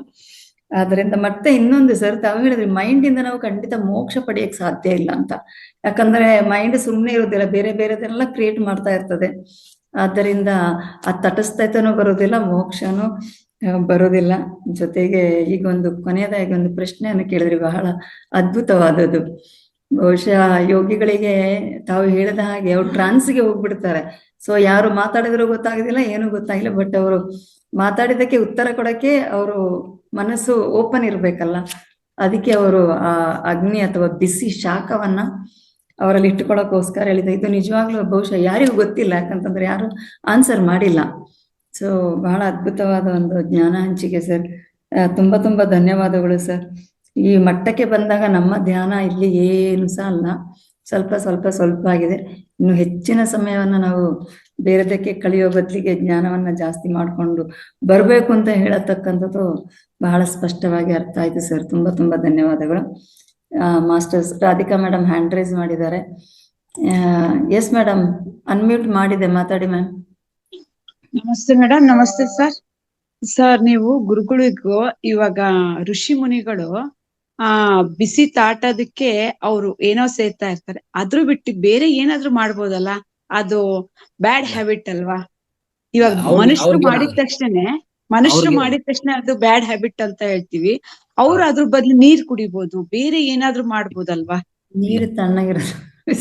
ನೀರು ನಾನು ಈಗಾಗ್ಲೇ ಹೇಳಿದೆ ನನಗೆ, ಅಗ್ನಿ ಮುಂದೆ ಯಾವುದಿಲ್ಲ, ಅಗ್ನಿ ಮುಂದೆ ಯಾವುದಿಲ್ಲ, ಯಾವುದಿಲ್ಲ. ಆ ಶಕ್ತಿ ಮುಂದೆ ಯಾವ್ದು ಅಷ್ಟು ಕೆಲಸ ಯಾವ್ದು ಮಾಡಲ್ಲ. ಅಲ್ಲ ಸರ್, ಅವ್ರು ಊಟನೂ ಮಾಡ್ತಿರಲ್ಲ, ಬರೇ ಇದ್ರಲ್ಲೇ ಇರ್ತಾರಲ್ಲ, ಅವ್ರ ಆರೋಗ್ಯಕ್ಕೆ. ಮತ್ತೆ ನಿಮ್ಗೆ ಅದೇ ಪ್ರಾಬ್ಲಮ್ ಅಂದ್ರೆ ನಿಮ್ಗೆ ಅರ್ಥ ಆಗಿಲ್ಲ ಪಾಯಿಂಟ್. ಅರ್ಥ ಆಯ್ತಾ? ಅವರು ದೇಹನೇ ಇಲ್ಲಮ್ಮ, ಅವ್ರಿಗೆ ದೇಹ ಇಲ್ಲ, ಮನಸ್ಸಿಲ್ಲ, ಅವ್ರಿಗೆ ಆರೋಗ್ಯ ಅನಾರೋಗ್ಯ ಅವ್ರಿಗೆ ಏನ್ ಗೊತ್ತು? ಅರ್ಥ ಆಯ್ತಾ? ಓಕೆ ಸರ್, ಅರ್ಥ ಆಯ್ತು ಸರ್. Thank you sir. ಆ ಎರಡೂ ಇಲ್ಲ ಅಂದ್ಮೇಲೆ ಆರೋಗ್ಯ ಅನಾರೋಗ್ಯ ಯಾವ್ದಕ್ಕೂ, ಸಂತೋಷ ಅಸಂತೋಷ ಯಾವ್ದಕ್ಕೂ? ನಿಮ್ ಮೈಂಡ್ಗೂ, ಶರೀರಕ್ಕಲ್ಲ ಇದು. ಶರೀರ ಅಂದ್ರೆ ಶರೀರಕ್ಕೆ ಆಗಿರೋದು ನಿಮ್ಮ ಮೈಂಡ್ ಇಂದ ನೀವು ಗುರುತಿಸ್ತಾ ಇದ್ದೀರಾ. ಆ ಮೈಂಡು ಜೀರೋ ಆಗಿದ್ರೆ ಏನಿರಲ್ಲ, ಶೂನ್ಯ. ಮತ್ತೆ ಅವಾಗ ಆ ಸ್ಥಿತಿಯಲ್ಲಿ ಅವ್ರು ಇರ್ತಾರೆ, ಅವರು ಯಾವಾಗ್ಲೂ ಆ ಸ್ಥಿತಿಯಲ್ಲಿ ಇರ್ತಾರೆ. ಅದಕ್ಕೆ ಅವ್ರಿಗೆ ಅದ್ರ ಬಗ್ಗೆ ಚಿಂತನೆ ಇಲ್ಲ. ಸೇರ್ತಾ ಇದಾರೆ ಅಂತಂದ್ರೆ ಎಷ್ಟು ಸೇದ್ರು ಏನಾಗಲ್ಲ. ನಿಸರ್ಗದತ್ ಮಹಾರಾಜು ಚೈನ್ ಸ್ಮೋಕಿಂಗ್ ಮಾಡ್ತಾ ಇದ್ದ, ಆದ್ರೂ 84 years ಅವ್ರ ಜೀವನ ಮಾಡಿದ್ರು, 84 ವರ್ಷ. ಈ ಸಾಯಿಬಾಬಂದು ಧ್ವನಿ ಬಗ್ಗೆನೂ ಬಹುಶಃ ಎಲ್ರಿಗೂ ಗೊತ್ತಿದ್ದಿರ್ಲಿಕ್ಕಿಲ್ಲ, ಬಹುಶಃ ಇದೇ ಇದಕ್ಕೋಸ್ಕರನೇ ಅಂತ. ಇವನ್ ಈ ನಾಗ ಸಾಧುಗಳೆಲ್ಲ ಅದಕ್ಕೆನಾ ಸರ್ ಇಟ್ಕೊಳ್ಳೋದು? ಹೌದು, ಜಾಸ್ತಿ ಆ ಧ್ವನಿಯಿಂದನೇ, ಅಂದ್ರೆ ಆ ಶಾಖ ಇಟ್ಕೊಂತಾರ ಅವ್ರ ಹತ್ರ. ಕರೆಕ್ಟ್. ಯಾವ ಅಖಾಡದಲ್ಲಿ ಸಹ ಅವರ ಫಸ್ಟಿಗೆ ಅಖಾಡ ಕಾಣುವಾಗ್ಲೇ ಫಸ್ಟಿಗೆ ಕಾಣೋದು ಬೆಂಕಿ. ಹೌದು, ಬೆಂಕಿ. ಕುಂಭಮೇಳದಲ್ಲೆಲ್ಲ ಹೋದಾಗ ಫಸ್ಟಿಗೆ ಕಾಣೋದೇ ಮನೆಯ ಮುಂದೆ, ಅವ್ರು ಎಲ್ಲಿ ಇರ್ತಾರೆ ಮನೆ ಅಂತಿಲ್ಲ, ಅವ್ರ ಅಖಾಡದಲ್ಲಿ ಫಸ್ಟಿಗೆ ನಾವು ಕಾಣೋದೇ ಬೆಂಕಿ. ಇವನ್ ಕಾಶಿಯಲ್ಲಿ ಸಹ ಅಷ್ಟೇ, ಸಾಧುಗಳು ಎಲ್ಲಿದ್ದಾರೆ ಅವರ ಮುಂದೆ ಒಂದು ಸ್ವಲ್ಪ ಬೆಂಕಿ ಉರಿತಾನೆ ಇರ್ತದೆ. Thank you sir. Thank you ಗುರುಗಳೇ. Thank you madam. Thank you ma'am. Sudha ma'am.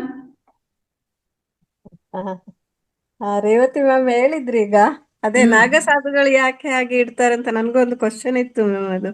ಅದೀಗ ಗುರುಗಳು ಹೇಳಿದ್ರು, ಎಲ್ಲರೂ ಹೇಳ್ತಿದ್ರು ಅವ್ರು ಯಾಕೆ ಅದನ್ನ ಸೇರ್ತಾ ಇರ್ತಾರೆ, ಅವ್ರಿಗೆ ಗುರುಗಳಂತ ಹೇಳ್ತಾರ, ಅವ್ರಿಗೆ ಸಂತ್ರ ಅವರು ಅಂತೇಳಿ ಹೀಗೆ ಉಲ್ಟಾ ಕ್ವಶನ್ ಆಗ್ತಿದ್ರು. ನಮಗೊಂದು ಒಂದ್ಸಲ ಕ್ವಶನ್ ಮಾರ್ಕ್ ಇತ್ತದು, ಯಾಕೆ ಹೀಗ್ ಮಾಡ್ತಾರ ಅವರು ಅಂತ.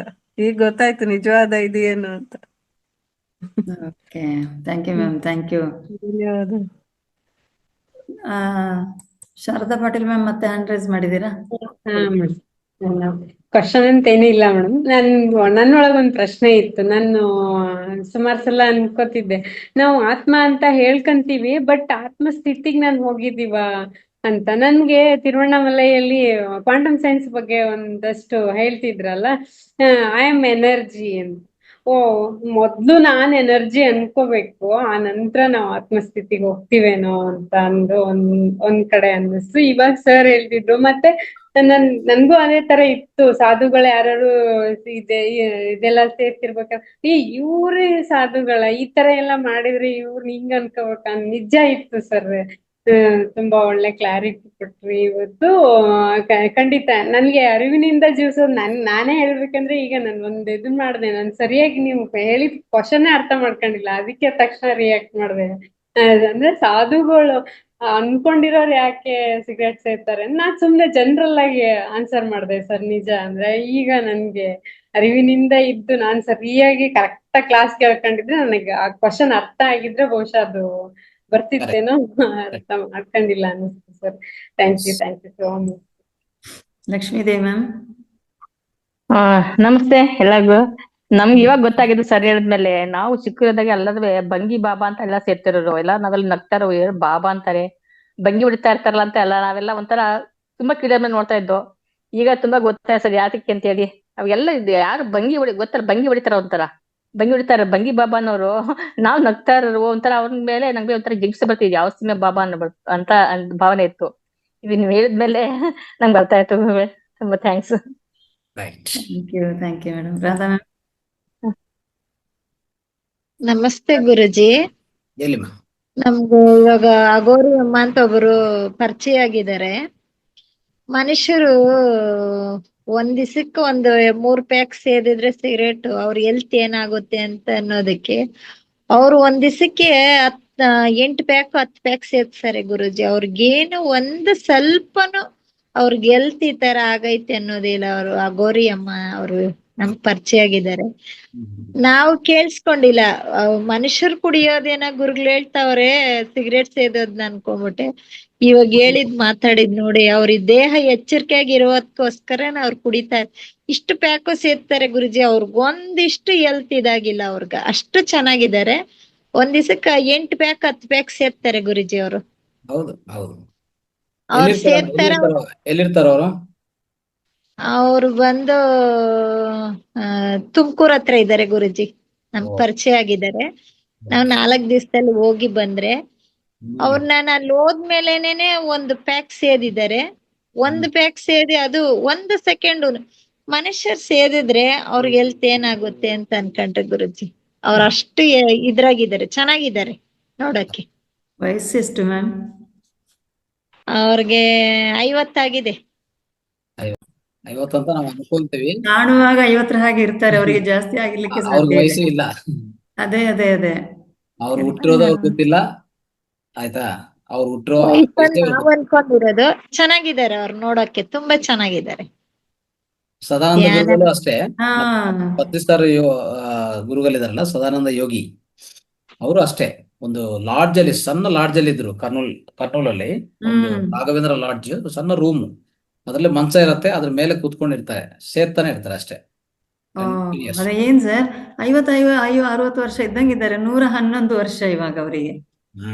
ಇಲ್ಲಿಗೆ ಅಲ್ಲ, ಬಂದಾಗ ಈ ಗುರುಗಳಲ್ಲ, ಹಾ, ಈ ಸಂತ ಸದಾನಂದ ಗುರಿ ಅಲ್ಲ, ಸಂತ ಸಿದಾನಂದಗಿರಿ ಮಹಾರಾಜ್ ಅಲ್ಲ, ನಾಲ್ಕು ಹಾ ಹಾ ಹಾ ಬ್ರಹ್ಮರ್ಷಿ ಪತ್ರಿ ಸರ್ ಅವ್ರ ಗುರು ಸದಾನಂದ ಹಾ ಯೋಗಿ, ಹಾ ಗೊತ್ತಾಯ್ತು ಸರ್, ಗೊತ್ತಾಯ್ತು. ಅವ್ರ ಬಗ್ಗೆ ಹೇಳ್ತಾ ಇದ್ದಾರೆ. ಸದಾನಂದ. ಅವ್ರು ಅಷ್ಟೇ ಕಂಟಿನ್ಯೂಸ್.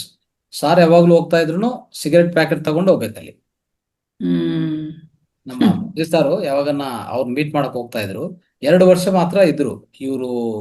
ಅಂದ್ರೆ ಅವರು ಎಲ್ಲಿಂದನೋ ಹಿಮಾಲಯ ಸುತ್ಕೊಂಡು ಎಲ್ಲಾ ಸುತ್ಕೊಂಡು ಕರ್ನೂಲ್ಗೆ ಬಂದ್ರು. ಆಧಾರವಾಗಿ ಅಂದ್ರೆ ಜಾಬ್ ಬಂದಿತ್ತು, ಜಾಬ್ ಮಾಡಕ್ಕೆ ಕರ್ನೂಲ್ಗೆ ಬಂದಿತ್ತು. ಅಲ್ಲಿ ಇಬ್ರು ಸಂಗಮ ಆಯ್ತು. ಅಲ್ಲಿ ಆಗಿದ್ದು. ಅಲ್ಲಿ ಇವ್ರಿಗೆ ಆ ಟೈಮ್ಗೆನೆ ಪತ್ರಿ ಸರ್ಕು ಧ್ಯಾನ ಇನ್ನೊಬ್ರು ಅವ್ರ ಫ್ರೆಂಡ್ ಮುಖಾಂತರ ಗೊತ್ತಿತ್ತು. ಚೆನ್ನಾರೆಡ್ಡಿ ಸರ್, ರಾಮಚನ್ನಾರೆಡ್ಡಿ. ರಾಮಚಂದ್ರಾರೆಡ್ಡಿ. ರಾಮಚನ್ನಾರೆಡ್ಡಿಯಿಂದ ಸ್ವಲ್ಪ ಗೊತ್ತಿತ್ತು. ಆದ್ರೆ ಅದನ್ನು ಒಂಥರ ವಿಶ್ವಾಸ ಮೂಡ್ಸಕ್ಕೆ, ಅಂದ್ರೆ ಅದು ಸ್ಥಾಪಿಸಪಡಕ್ಕೆ ಏನ್ ಮಾಡಿದ್ರು, ಇಲ್ಲಿ ಗುರುಗಳ ಹತ್ರ ಕೂತ್ಕೊಂಡವಾಗ ಅವರು ಬ್ರಹ್ಮಜ್ಞಾನ ಅಂತದ್ದು ನಾನು ಹೇಳ್ತೀನಿ ಅಂತ ಹೇಳಿ ಹೇಳ್ತಾ ಈ ಧ್ಯಾನವನ್ನೇ ಅವರು ಹೇಳಿದ್ರು. ಅಂದ್ರೆ ಶ್ವಾಸದ ಮೇಲೆ ಧ್ಯಾನನೇ ಅವ್ರು ಹೇಳಿದ್ದು. ಅವಾಗ ಇವ್ರಿಗೆ ಅರ್ಥ ಆಯ್ತು, ಇದು ಒಂದು ಮಹತ್ತರವಾದ ವಿಷಯ, ಮಹತ್ತರವಾದ ಧ್ಯಾನ ಅಂತ ಹೇಳಿ ಅಲ್ಲಿಂದನೇ ಶುರು ಮಾಡ್ಕೊಂಡಿದ್ರು. ಸೊ ಆತರ 2 ವರ್ಷದಲ್ಲಿನೂ ಯಾವಾಗ ಹೋದ್ರು ಖಂಡಿತ ಸಿಗರೆಟ್ ಪ್ಯಾಕ್ ತಗೊಂಡೇ ಹೋಗ್ಬೇಕಲ್ಲಿ. ಆ ರೀತಿಯಲ್ಲಿ ಇರ್ತದೆ. ಅನುರಾಧ ಮ್ಯಾಮ್. ನಮಸ್ತೆ ಗುರುಜಿ. ನಮಸ್ತೆ ಮ್ಯಾಮ್. ನಾನು ಅಧಿಕ ಮಾಸ ಅಂತ ಸಾಯಿ ಸಚ್ಚರಿತೆ ಓದ್ತಾ ಇದ್ದೆ. ಅದರಲ್ಲಿ ಸಾಯಿಬಾಬಾರವರು ಪುಕ್ಕ ಇಟ್ಕೊಂಡು ಅವ್ರನ್ನು ಇದ್ ಮಾಡ್ತಾರಲ್ಲ, ಅದಕ್ಕೆ ಅವರು ಸಿಗರೇಟಿಗೆ ಹೊಗೆ ಸೊಪ್ಪು ಹಾಕ್ತಾರ, ಗಾಂಜಾ ಹಾಕೊಂಡು ಮಾಡ್ತಾರ ಸರ್? ಅದು ಅಂದ್ರೆ ಅದು ಯಾವ ರೀತಿಯಲ್ಲಿ ಮಾಡಿದ್ರು ಜಸ್ಟ್ ಬಿಸಿ ಅಷ್ಟೇ, ಬಿಸಿ ಮುಟ್ಬೇಕು ಅವ್ರಿಗೆ. ಈಗ ಒಂದು ವ್ಯಕ್ತಿಗೆ ನೀರು ಹಾಕಿದ್ರು ಏನಾಗಲ್ಲ, ಮಣ್ಣು ಹಾಕಿದ್ರು ಏನಾಗಲ್ಲ, ವಾಯು ಸೋಕಿದ್ರು ಏನಾಗಲ್ಲ. ಸ್ವಲ್ಪ ಬಿಸಿ ಉಡ್ಸಿ ಏನಾಗುತ್ತೆ, ಸ್ವಲ್ಪ ಅಂದ್ರೆ ಒಂಥರ ಒಂದು ಜರ್ಕ್ ಬರುತ್ತೆ ಇಲ್ಲ ನಮ್ಮಲ್ಲಿ. ಅದಕ್ಕೆ ಬಿಟ್ರೆ ಇನ್ನು 4 ಪಂಚಭೂತಗಳಲ್ಲಿ ನೀವು ಏನೇ ಮಾಡಿದ್ರು ಅಷ್ಟು ಎಚ್ಚರಿಕೆ ಬರೋದಿಲ್ಲ ಮನುಷ್ಯನಿಗೆ. ಆಯ್ತಾ? ಸೊ ಆ ಬೆಂಕಿಗೆ ಅಂದ್ರೆ ಆ ಅಗ್ನಿಗೆ, ಆ ಪಂಚಭೂತಕ್ಕೆ ಅಷ್ಟು ಶಕ್ತಿ ಇದೆಯಲ್ಲ, ಅದು ಮಹತ್ತರವಾದ ಶಕ್ತಿ ಅದು. ಓಕೆ. ಸೊ ಅದಕ್ಕೆ ಅದನ್ನು ಜಾಸ್ತಿ ಉಪಯೋಗಿಸ್ತಾರೆ ಯೋಗ ಮುನಿಗಳು. ಎಲ್ಲರ ಹತ್ರ ಏನು ಗಾಂಜಾ ಇರ್ಬೇಕು ಅಂತ ಈಗ ಸರ್ ಹೇಳಿದ್ರಲ್ಲ, ಪತ್ರಿಜಿಯವರ ಗುರುಗಳು ಖಾಲಿ ಆರ್ಡಿನರಿ ಸಿಗರೆಟ್ ಸೇರ್ತಾ ಅದು ಸಿಗರೇಟ್ ಗಾಂಜಾ ಅಷ್ಟೇ. ಅಂತಲ್ಲ, ಹೌದು ಹೌದು, ನಾರ್ಮಲ್. ಗಾಂಜಾನೇ ಇರ್ಬೇಕು ಅಂತಿಲ್ಲ. ಅದಕ್ಕೆ ಗುರುಗಳು ಮಾಡಿರೋದು ನಾವು ಮಾಡಬಾರ್ದು, ಆಯ್ತಾ? ಅವ್ರು ಹೇಳಿರೋದು ನಾವು ಪಾಲನೆ ಮಾಡಬೇಕು. ಅವ್ರು ಮಾಡ್ತಾ ಇದ್ದಂದ್ರೆ ಅವರ ಸ್ಥಿತಿಯನ್ನು ಅವರು ಆ ಎಚ್ಚರಿಕೆ ಸ್ಥಿತಿಯಲ್ಲಿ ಇದ್ದಕ್ಕೆ ಇರೋಕ್ಕೇನೆ ಆ ರೀತಿಯಲ್ಲಿ ಮಾಡ್ತಾ ಇದ್ರು. ಅದೇ ಒಂದು ಸಾಮಾನ್ಯ ವ್ಯಕ್ತಿ, ಒಂದು ಸಾಮಾನ್ಯ ವ್ಯಕ್ತಿ ಆ ರೀತಿಯಲ್ಲಿ ಚೈನ್ ಸ್ಮೋಕಿಂಗ್ ತರ ಮಾಡ್ಕೊಂತ ಹೋದ್ರೆ ಅವನು ಒಂದು ಒಂದು ಹೇಳ್ಬೇಕಾದ್ರೆ 1 ತಿಂಗಳು ಉಳಿಯಲ್ಲ ಅವನು. ಒಂದು ತಿಂಗಳು ಸಹ ಅವನು ದೇಹನ ಉಳಿಸ್ಕೊಳ್ಳೋಕೆ ಸಾಧ್ಯವಿಲ್ಲ, ಸತ್ತೋಗ್ತಾನೆ. ಅದಕ್ಕೆ ಅಡಿಕ್ಟ್ ಆಗ್ಬಿಡ್ತಾರೆ ಸರ್. ಅಡಿಕ್ಟ್ ಆಗೋದೇ ಎಲ್ಲ ಒಳಗಡೆ ಎಲ್ಲ ಬರ್ನ್ ಆಗ್ಬಿಡ್ತದೆ, ಬಟ್ ಇವ್ರಿಗೆ ಏನು ಆಗೋದಿಲ್ಲ. ಯಾಕಂದ್ರೆ ಒಂದು ಪೋರ್ಷನ್ ಮಾತ್ರ ತಗೊಳ್ಳೋದು ಸರ್. ಚೈನ್ ಸ್ಮೋಕರ್ಸ್ ಯೋಗಿ ಮಾಡ್ತಾ ಇದ್ರೆ ನಾನು, ಬಟ್ ಯೋಗಿ ಧ್ಯಾನ ಮಾಡ್ತಾರಲ್ಲ ಅದನ್ನ ನಾನು ಮಾಡ್ಬೇಕು ಅಂತ ಅವ್ರಿಗೆ ಗೊತ್ತಿಲ್ವಲ್ಲ. ಅದು ಗೊತ್ತಿಲ್ಲ, ಅದೇ ಅದು ಗೊತ್ತಿಲ್ಲ. ಅವ್ರು ಯಾಕೆ ಮಾಡ್ತಾರಂತ ಇವ್ರಿಗೆ ಗೊತ್ತಿಲ್ಲ. ಫಸ್ಟ್ ಗೊತ್ತಿಲ್ಲ. ಅವ್ರು ಸೇದೋದು ಮಾತ್ರ ನೋಡಿರ್ತಾರೆ. ಅದೇ ಯಾಕೆ ಸೇದ್ತಾ ಇದ್ದಾರೆ ಅದು ಇವ್ರಿಗೆ ಅರ್ಥ ಆಗಲ್ಲ, ಅದು ನಮ್ಗೆ ಅರ್ಥ ಆಗತ್ತೆ. ಅದನ್ನು ಒಂದು ರೀತಿಯಲ್ಲಿ ಒಳಗಡೆಯಿಂದ ಆ ಒಂದು ಆನ್ಸರ್ ಬಂದ್ರೆ ನಮ್ಗೆ ಅದು ಕರೆಕ್ಟ್ ಅನ್ಸೋದು. ಇಲ್ಲಾಂದ್ರೆ ಎಲ್ಲಿ ಓದಿದ್ರೆ ಎಲ್ಲೋ ಸಿಗತ್ತೆ ಅಂತಂದ್ರೂ ಅದು ಸಾಧ್ಯವಿಲ್ಲ. ಅಲ್ಲಿ ಎಲ್ಲಾ ವಿಷಯಗಳು ಆ ರೀತಿಯಲ್ಲಿ ಓದ್ರೇನೆ ಸಿಗತ್ತಂತ ಏನ್ ಗ್ಯಾರಂಟಿ ಇಲ್ಲ. ಮತ್ತೊಂದು ಸರ್, ಯೋಗಿಗಳು ಅವ್ರಿಗೆ ಸಂಸಾರ ಇರಲ್ಲ, ಏನಿಲ್ಲ, ಹಾಗಾಗಿ ಅವ್ರು ಬೇಗ ಧ್ಯಾನಾಸಕ್ತರಾಗಿರ್ತಾರೆ. ಈಗ ನಮಗೆ ಬೇಗ ಧ್ಯಾನಕ್ಕೆ ಹೋಗ್ಬೇಕು ಅಂದ್ರೆ ಇವೆಲ್ಲ ಜಂಜಾಟ ಇರುತ್ತೆ, ಯೋಚನೆಗಳಿರುತ್ತೆ, ಹಾಗಾಗಿ ನಮ್ಗೆ ಆಗಲ್ಲ ಅನಿಸ್ತಾ ಇದೆ ಸರ್. ಇಲ್ಲ ಆಗಿಲ್ಲ. ನಾನು ಅದಕ್ಕೆ ಉತ್ತರ ಆಲ್ರೆಡಿ ಹೇಳಿದ್ದೀನಿ. ಮೊದಲನೇ ಪ್ರಶ್ನೆ ಅದಕ್ಕೆ ಉತ್ತರ ನಾನು ಅದೇ ಹೇಳಿದ್ದು. ಸೊ ನೀವು ಅರಿವಿನ ಜೀವನ ಮಾಡಬೇಕು, ಸಾಧ್ಯವಿದೆ, ಆಯ್ತಾ? ಸೊ ಹೇಗಂತಂದ್ರೆ ಪ್ರತಿ ಕ್ಷಣ ನಿಮ್ಮ ದೇಹ, ನಿಮ್ಮ ಮನಸ್ಸು ಒಂದೇ ಕಡೆ ಕೂರಿಸ್ಬೇಕು, ಇಷ್ಟೇ ಬೇಕಾಗಿರೋದು. Your mind and body must be in the harmony, okay, in the same line. ಅದು ಪ್ರಯತ್ನ ಮಾಡಿ. ಆಗಿಲ್ಲ, ಪ್ರಯತ್ನ ಮಾಡಿ. ಆಗಿಲ್ಲ, ಪ್ರಯತ್ನ ಮಾಡಿ. ಪ್ರಯತ್ನ. ಅವಾಗ ಮಾತಾಡುವಾಗ ಮಾತು ಮಾತ್ರ ಬಲಿಸ್ತಾ ಇರ್ತೀವಿ. ಮಾತಾಡೋದೊಂದು, ಮೈಂಡ್ ಒಂದು, ನೋಡೋದೊಂದು, ಕಣ್ಣುಗಳು ನೋಡೋದೊಂದು, ಮಾತಾಡೋದೊಂದು, ಆಲೋಚನೆ ಒಂದು. ಎಷ್ಟು ರೀತಿಯಲ್ಲಿ ನಾವು ನಮ್ಮ ಶಕ್ತಿಯನ್ನು ನಾವು ವಿಧ ಡೈರೆಕ್ಷನ್ ಅಲ್ಲಿ ಕಲ್ಸ್ಕೊಟ್ಟಿದ್ರೆ ನಿಜವಾಗಿ ನಮಗೂ ಅರಿವು ಸಿಗೋದಿಲ್ಲ 100%. ಅದು ಅರಿವಿನ ಜೀವನ ಅಲ್ಲೇ ಅಲ್ಲ. It is not a mindfulness or mindful living. ಆಗೋದಿಲ್ಲ ಅದು, ಆಯ್ತಾ? ಅದೊಂದು ಪ್ರಯತ್ನ ಮಾಡ್ತಾ ಹೋಗಿ, ಆವಾಗ ನಿಮ್ಗೆ ಸಂಸಾರವೇ ನಿರ್ವಾಣ, ಏನ್ ತೊಂದರೆ ಇಲ್ಲ, ಗ್ಯಾರಂಟಿ ಆಗತ್ತೆ 100%. ಈಗ ಪತ್ರಿಜಿಯವರು ಮದುವೆ ಆದವರು, ಸಂಸಾರ ಇರೋರು, ಗೌತಮ್ ಬುದ್ಧವರು ಸಹ ಮದುವೆ ಆದವರು. ಆಮೇಲೆ ಶ್ರೀಯಮ್ಮನವರ ಬುಕ್ಕಲ್ಲಿ ಇದೆ ಸರ್, ಅವ್ರು ಹಿಮಾಲಯಕ್ಕೆ ಹೋದಾಗ ಆಕ್ಚುಲಿ ಅವರಿಗೆ ದೀಕ್ಷೆ ಕೊಡ್ಲಿಲ್ಲ 2 ಕಾರಣದಿಂದ. ಒಂದೇನಂದ್ರೆ ಅವರಿಗೆ 45 ವರ್ಷ ಆಗ್ಲಿಲ್ಲ, ಎರಡನೇದು ಅವರು ಮದುವೆ ಆಗಿರ್ಲಿಲ್ಲ. ಮದುವೆ ಆಗದವರಿಗೆ ದೀಕ್ಷೆ ಕೊಡೋದಿಲ್ಲ ಅಂತ ಹೇಳ್ಕೊಂಡು ಪುಸ್ತಕದಲ್ಲಿದೆ. ಸೊ ಅರಿವಿನ ಜೀವನ ಎಲ್ಲರಿಗೂ ಸಾಧ್ಯವೇ, ಎಲ್ಲರೂ ಸಹ ಪ್ರಯತ್ನ ಪೂರ್ವಕವಾಗಿ, ಆಯ್ತಾ? ನಾವು ಆಹಾರ ತಿಂತಾ ಇದ್ವಿ ಅಂದ್ರೆ ನನ್ನ ಮನಸ್ಸು, ನನ್ನ ಕಣ್ಣುಗಳು, ನನ್ನ ನಾನು ತಗೊಂತಾರಂತ ಪ್ರತಿ ಭತ್ತ ಏನಿದೆಯೋ ತಗೊಂತಾ ಇದೆ, ಏನ್ ತಿಂತಾ ಇದೀವಿ ಪೂರ್ತಿ ಅದರ ಮೇಲೆ ಏಕಾಗ್ರತೆ ಇಟ್ಕೊಂಡು ಆ ಮೈಂಡ್ಫುಲ್ ಈಟಿಂಗ್ ಅನ್ನೋದು ನಾವು ಮಾಡ್ತಾ ಹೋದ್ರೆ ಅದು ಖಂಡಿತ ನಮ್ಗೆ ಆ ಜೀವನವೇ ಹಾಗೆ, ಆ ಅರಿವಿನ ಜೀವನ ಅಂದ್ರೆ ಅದು ಅಭ್ಯಾಸ ಆಗಿ ಪ್ರತಿಯೊಂದು ಕಡೆ. ಈವನ್ ನಿದ್ದೆ ಮಾಡ್ತಾ ಇದ್ರೆ ನಿದ್ದೆಯಲ್ಲಿ ಅರಿವಿರುತ್ತೆ. ಅವಾಗ ನಿದ್ದೆಯಲ್ಲಿ ನೀವೇನ್ ಮಾಡ್ತಾ ನಿಮ್ಗೆ ಅರಿವಿರುತ್ತೆ, ನೋಡಿದ್ರ? ಇಲ್ಲಿಂದ ಹೋಗಿ ಅಲ್ಲಿಗೆ ಟ್ರಾನ್ಸ್ಫರ್ ಆಗ್ತದೆ ಆ ಕೆಪಾಸಿಟಿ. ಈ ಬಾಹ್ಯ ಜೀವನದಲ್ಲಿ ಇದು ಅಳವಡಿಸ್ಕೊಂತ ಹೋದ್ರೆ ನಿದ್ದೆ ಹೋಗ್ತಾ ಇದ್ರು ನಿದ್ದೆಯಲ್ಲಿನೂ ಸಹ ನೀವು ನಿದ್ದೆಯಲ್ಲಿ ಇರ್ತೀರಿ ನಿಜವಾಗಿ. ಬಟ್ ಆ ಒಳಗಡೆ ಏನ್ ನಡೀತಾ ಇದೆ, ನಿಮ್ಮ ಸೂಕ್ಷ್ಮ ಯಾತ್ರೆ ಏನಾಗ್ತದೆ ಅದನ್ನೂ ಸಹ ನಿಮ್ಮ ಅರಿವಲ್ಲಿ ಇರ್ತದೆ. ಬಾಹ್ಯದ ಬಂದ್ಮೇಲೆ ನೀವು ಹೇಳ್ಬಿಡ್ಬೋದು, ಎಲ್ಲ ವಿಷಯದಲ್ಲಿ ಹೇಳ್ಬೋದು, ಅಷ್ಟು ಸಾಧ್ಯವಾಗತ್ತೆ, ಆಯ್ತಾ? ಸಾವಲ್ಲಿ ಸಹ ಅರಿವು ಬರುತ್ತೆ, ಮತ್ತೆ ಅದೊಂದು ದೊಡ್ಡ ಬೆನಿಫಿಟ್ ಅದು. ಈ ಅರಿವಿನ ಜೀವನ ಹೇಗಂತಂದ್ರೆ ಕೊನೆ ಸಾವಲ್ಲಿ ಸಹ ನಾನು ಸಾಯ್ತಾ ಇದ್ದೀನಿ, ಈಗ ಕೂತ್ಕೊಂಡಿದ್ದೀನಿ, ಈ ನನ್ನ ಕೊನೆ ಮುಖ್ಯ ಪ್ರಾಣವನ್ನು ಈ ರೀತಿಯಲ್ಲಿ ಬಿಡ್ತಾ ಇದ್ದೀನಿ ಅಂತ ನಿಮ್ಗೆ ನೀವೇ ಅರಿವಿಂದನೇ ಎಲ್ಲರ ಮುಖಾಂತರ ಎಲ್ಲರ ಮುಂದೆ ಕೂತ್ಕೊಂಡು, ಏನೋ ಈ ರೂಮಿಂದ ಆ ರೂಮ್ ಚೇಂಜ್ ಆಗ್ತೀವಲ್ಲ, ಆ ರೀತಿಯಲ್ಲಿ ನಿಮ್ಮ ಆ ಮುಖ್ಯ ಪ್ರಾಣವನ್ನು ತಗೊಂಡು, ಆ ಉಸಿರಾಟವನ್ನು ತಗೊಂಡು ನೀವು ಬಾಹ್ಯಕ್ಕೆ ಅಂದ್ರೆ ಆ ಚೈತನ್ಯವೇ ಆ ಬಾಹ್ಯಕ್ಕೆ ಹೊಟ್ಟೋಗುತ್ತೆ. ಆ ಹೋಗೋ ಟೈಮಲ್ಲಿ ನಿಮ್ಗೆ ನಿಮ್ ಜೊತೆಗೆ ಅಂದ್ರೆ ಅಲ್ಲಿ ನೀವು ಹೋಗ್ತೀರಾ, ಅಂದ್ರೆ ಅವೇರ್ಫುಲ್ ಆಗಿ ಹೋಗ್ತೀರಾ ಆಚೆ ಕಡೆ, ಅದನ್ನೂ ಸಹ ಸಾಧ್ಯವಾಗತ್ತೆ. ಅರ್ಥ ಆಯ್ತಾ?